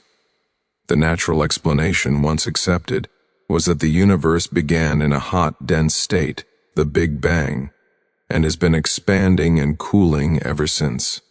For decades after Hubble's discovery, astronomers focused on measuring the rate of expansion and determining whether gravity would eventually halt and reverse it, causing the universe to recollapse in a big crunch. or whether the expansion would continue forever, with the universe gradually thinning and cooling into an endless, cold future. The surprising answer came in the late 1990s from observations of distant supernovae. Type Ia supernovae are exploding white dwarf stars that reach a consistent peak brightness, making them excellent standard candles for measuring cosmic distances. Two independent research teams observed distant Type Ia supernovae and measured both their distances and their redshifts. The results were shocking. The distant supernovae were dimmer than expected, meaning they were farther away than anticipated based on their redshifts. The universe's expansion had not been slowing down under gravity's pull as everyone expected, but had been accelerating. Something was pushing galaxies apart with increasing vigor, overcoming gravity and causing the expansion rate to increase over time. This discovery earned the 2011 Nobel Prize in Physics and forced cosmologists to confront the reality of dark energy. Dark energy is called dark not because it blocks light, but because it doesn't emit, absorb, or reflect light. It interacts with matter and radiation only through its gravitational effect. It's also dark in the sense of being mysterious. We don't know what it is. The simplest explanation is that dark energy is the cosmological constant, representing a constant energy density of space itself. Empty space, even devoid of all matter and radiation, has energy, and this vacuum energy creates a negative pressure that causes space to expand. Unlike matter, which becomes less dense as space expands and spreads it out, dark energy maintains constant density as the universe grows. Add more space, and you automatically add more dark energy. This means dark energy's influence grows relative to matter as the universe expands. In the early universe, matter dominated, and gravity slowed the expansion. But as matter thinned out, dark energy's constant density meant it eventually took over, driving the accelerated expansion we observe today. The cosmological constant is extraordinarily small when said in everyday units, about 10 to the minus 26 kilograms per cubic meter, equivalent to roughly 6 hydrogen atoms per cubic meter of space. This seems negligible, but space is vast, and when integrated over cosmic volumes, this tiny energy density becomes the dominant component of the universe's total energy budget. The mystery deepens when we try to calculate what the cosmological constant should be from quantum field theory. The quantum vacuum is not truly empty, but seethes with virtual particles constantly popping into and out of existence, and their fluctuations should contribute to vacuum energy. When physicists calculate this contribution, they get a result 10 to the 120 times larger than the observed value, arguably the worst prediction in the history of physics. Something cancels almost all this vacuum energy, leaving only the tiny residue we observe, but we have no idea what or why. This is the cosmological constant problem, one of the deepest unsolved problems in fundamental physics. The universe's expansion has a complex history shaped by the competition between matter, radiation, and dark energy. In the first few 100,000 years after the Big Bang, radiation dominated, photons and neutrinos carrying energy and exerting pressure that influenced expansion. As the universe expanded and cooled, radiation redshifted to lower energies, and matter eventually became dominant.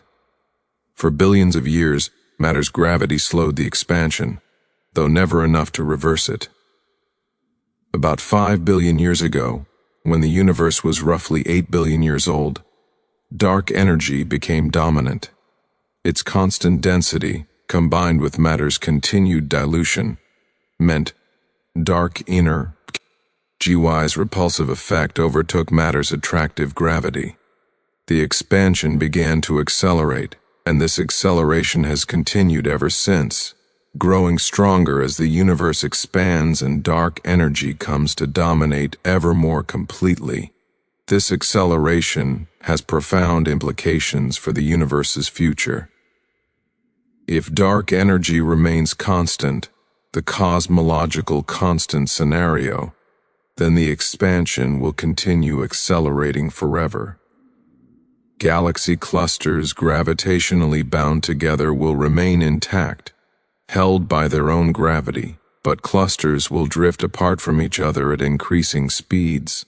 Billions of years from now, distant galaxies will recede so rapidly that light from them can no longer reach us. They will exit our observable universe, crossing a cosmic horizon beyond which no signal can ever arrive. Eventually, only our local cluster of galaxies will remain visible. Future astronomers, trillions of years hence, will look out and see only a few nearby galaxies against a dark, empty sky, with no evidence that billions of other galaxies once existed. The universe will appear static and isolated, and those astronomers will have no way to discover its expansion or its long cosmic history. We live in a cosmologically privileged era, where the universe's structure and history are still observable and decipherable. The accelerating expansion also affects cosmic structure formation. Dark energy's repulsive effect inhibits the growth of structure through gravity. In a universe without dark energy, gravity would continue pulling matter together, forming larger and larger structures over time. But dark energy's acceleration stretches space faster than gravity can pull distant matter together, freezing structure formation on the largest scales. The cosmic web of galaxy clusters, filaments, and voids we observe today represents the maximum extent of large-scale structure. No new structures will form on scales larger than current galaxy clusters. The universe has entered an era where dark energy dominates, and the story from here is one of increasing isolation and decreasing complexity on cosmic scales. There are alternative explanations for dark energy beyond the cosmological constant. Perhaps dark energy is not constant but varies with time, a dynamical field called quintessence that changes as the universe evolves. If so, dark energy's density and pressure might change in the future, potentially even reversing to cause contraction. Or perhaps dark energy signals that general relativity breaks down on cosmic scales, and we need a modified theory of gravity to explain the acceleration. Numerous theories have been proposed: gravity, brain world scenarios, massive gravity, and many others. But so far, observations are consistent with the simplest explanation: a cosmological constant with constant energy density and equation of state parameter equal to -1, indicating pressure equal to negative energy density. This negative pressure is what drives acceleration. It's a repulsive gravitational effect, pushing space apart rather than pulling it together. The cosmological constant also affects the universe's geometry. General relativity allows space to be positively curved like a sphere, negatively curved like a saddle, or flat like a plane, depending on the total energy density relative to a critical value. Observations of the cosmic microwave background, ND, large-scale structure indicate that space is flat or very nearly so, which requires the total energy density to equal the critical density to within about 1%. This total density includes matter, radiation, and dark energy. Measurements show the universe contains about 5% ordinary matter, 27% dark matter, and 68% dark energy, adding up to approximately the critical density. This composition determines not just the expansion rate, but the universe's fate. With these proportions, the universe will expand forever, accelerating under dark energy's influence, approaching exponential expansion where distances double at regular intervals. the concept of dark energy challenges our intuitions about nothingness and emptiness. We tend to think of vacuum as nothing, a void containing no properties or energy. But quantum mechanics and general relativity tell us that even empty space has structure and energy. The vacuum is an active participant in physics, not a passive backdrop. It can curve, expand, carry energy, and affect matter. Space is not nothing but something, a dynamical entity described by fields permeating all of reality. Dark energy is perhaps the most striking manifestation of space's active role, a cosmic force arising from the properties of vacuum itself, dominating the universe's evolution on the largest scales. This expansion driven by dark energy also connects to the horizon problem and the theory of cosmic inflation. In the very early universe, immediately after the Big Bang, space underwent a brief period of exponential expansion driven by a different form of vacuum energy associated with the inflaton field. This inflationary expansion stretched space faster than light could cross it, solving several cosmological puzzles, including why the universe appears so uniform in all directions, despite regions too far apart to have ever communicated. Inflation ended when the inflaton field decayed, its energy converting to matter and radiation, and the universe transitioned to the slower expansion dominated first by radiation, then matter, and finally dark energy. The current acceleration driven by dark energy resembles inflation but is much gentler, expanding space at a leisurely pace compared to inflation's explosive growth. Some physicists speculate that inflation and dark energy might be related phenomena, different manifestations of vacuum energy at different epochs, but the connection remains speculative. Dark energy also raises anthropic questions. If dark energy were much larger, it would have dominated early, preventing galaxies from forming, and no stars, planets, or life could exist. If dark energy were much smaller or negative, its effects would be negligible, or the universe might have recollapsed before life could develop. The observed value of dark energy falls in the narrow range, allowing structure formation and long-lived stars, making life possible. This could be coincidence, or it could reflect a selection effect. In a multiverse with varying dark energy, we necessarily find ourselves in a universe where dark energy permits our existence. This anthropic reasoning is controversial, as it abandons attempts at a unique prediction for dark energy's value in favor of probabilistic arguments about observer selection. But it remains a possibility if the multiverse idea is correct. The measurement of cosmic expansion through dark energy's effect continues to improve with new observations.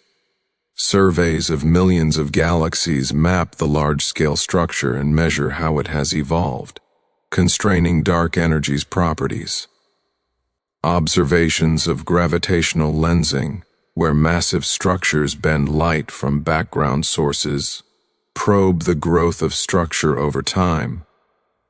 Studies of the cosmic microwave background reveal acoustic oscillations in the early universe that serve as a standard ruler for measuring cosmic geometry and expansion history. Supernova surveys continue to observe distant explosions and refine distance measurements. All these observations converge on a consistent picture. The universe is accelerating, driven by dark energy that behaves very much like a cosmological constant with constant density and negative pressure. As you lie here now, resting quietly, the universe continues its expansion around you. The space between distant galaxies is stretching, carrying them apart at speeds proportional to their separation. For nearby objects, everything within our local group of galaxies, gravity overwhelms dark energy's effect, keeping structures bound. Earth orbits the sun orbits the galaxy, and our galaxy remains gravitationally tied to its neighbors.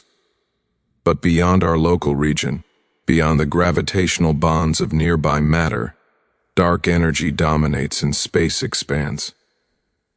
Light from distant galaxies emitted billions of years ago has been traveling toward us all this time, its wavelength stretched by the expansion of space through which it moves, arriving redshifted and carrying information about the universe's past. Some galaxies are so distant that their light will never reach us. They lie beyond our cosmic horizon, and the expansion of space carries them away faster than light can approach us. The observable universe has a boundary defined not by physical walls, but by the finite speed of light and the age of the universe combined with expansion. This ongoing expansion connects you to cosmic history. The matter in your body was forged in stars billions of years ago, expelled into space in supernova explosions, and eventually incorporated into the solar nebula that formed Earth. Those stars existed when the universe was younger and smaller, when galaxies were closer together, when dark energy's influence was less dominant. The light you see from distant stars left them when the universe was in a different state, when expansion was slower or just beginning to accelerate. Every photon entering your eyes is a messenger from the past, a courier bringing news of the universe as it was, not as it is, connecting you across cosmic time to the ongoing story of expansion and evolution. The cosmological constant represents one of the universe's quietest yet most powerful influences. It doesn't slam particles together like colliders, doesn't create dramatic explosions, doesn't produce immediate observable effects in laboratories or even in solar systems. It works patiently across billions of light years and billions of years, gently pushing space apart, gradually accelerating the expansion, slowly but inexorably determining the universe's ultimate fate. This gentleness belies its profound importance. Dark energy dominates the cosmic energy budget, shapes the universe's large-scale structure, determines whether the universe expands or contracts, and dictates whether the far future will be hot or cold, crowded or empty, bright or dark. The universe's quiet expansion, driven by this mysterious energy inherent in space itself, is perhaps the grandest phenomenon in nature, a cosmic process operating on scales that dwarf human perception, yet following mathematical laws we can partially understand and tentatively predict. The universe exhales, expanding endlessly, pushed apart by dark energy's gentle pressure.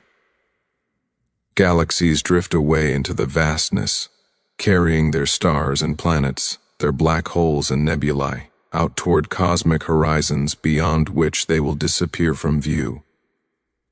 The space between them grows continuously, creating new volume from nothingness, or perhaps from the quantum foam underlying reality, adding to the universe's size with every passing moment.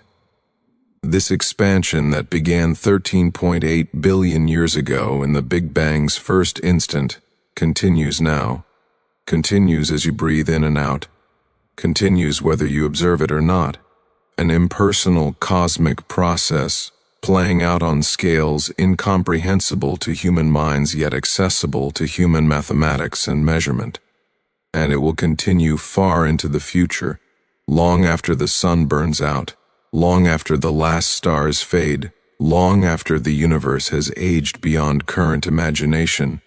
The cosmological constant still there, still pushing, still expanding, carrying the remnants of our once vibrant universe apart in an eternal, quiet, accelerating dispersal into the infinite darkness. The universe's gentle but unstoppable exhalation spreading the fabric of reality ever thinner, ever larger, forever and always. The final triumph of dark energy over gravity, of expansion over contraction, of isolation over connection. The cosmos's ultimate destiny, written in the mathematics of the cosmological constant, nature's quietest force determining existence's loudest conclusion. Let these laws wash over you like waves, constant, eternal, unchanging, the quiet mathematics that holds everything together as you drift into peaceful sleep.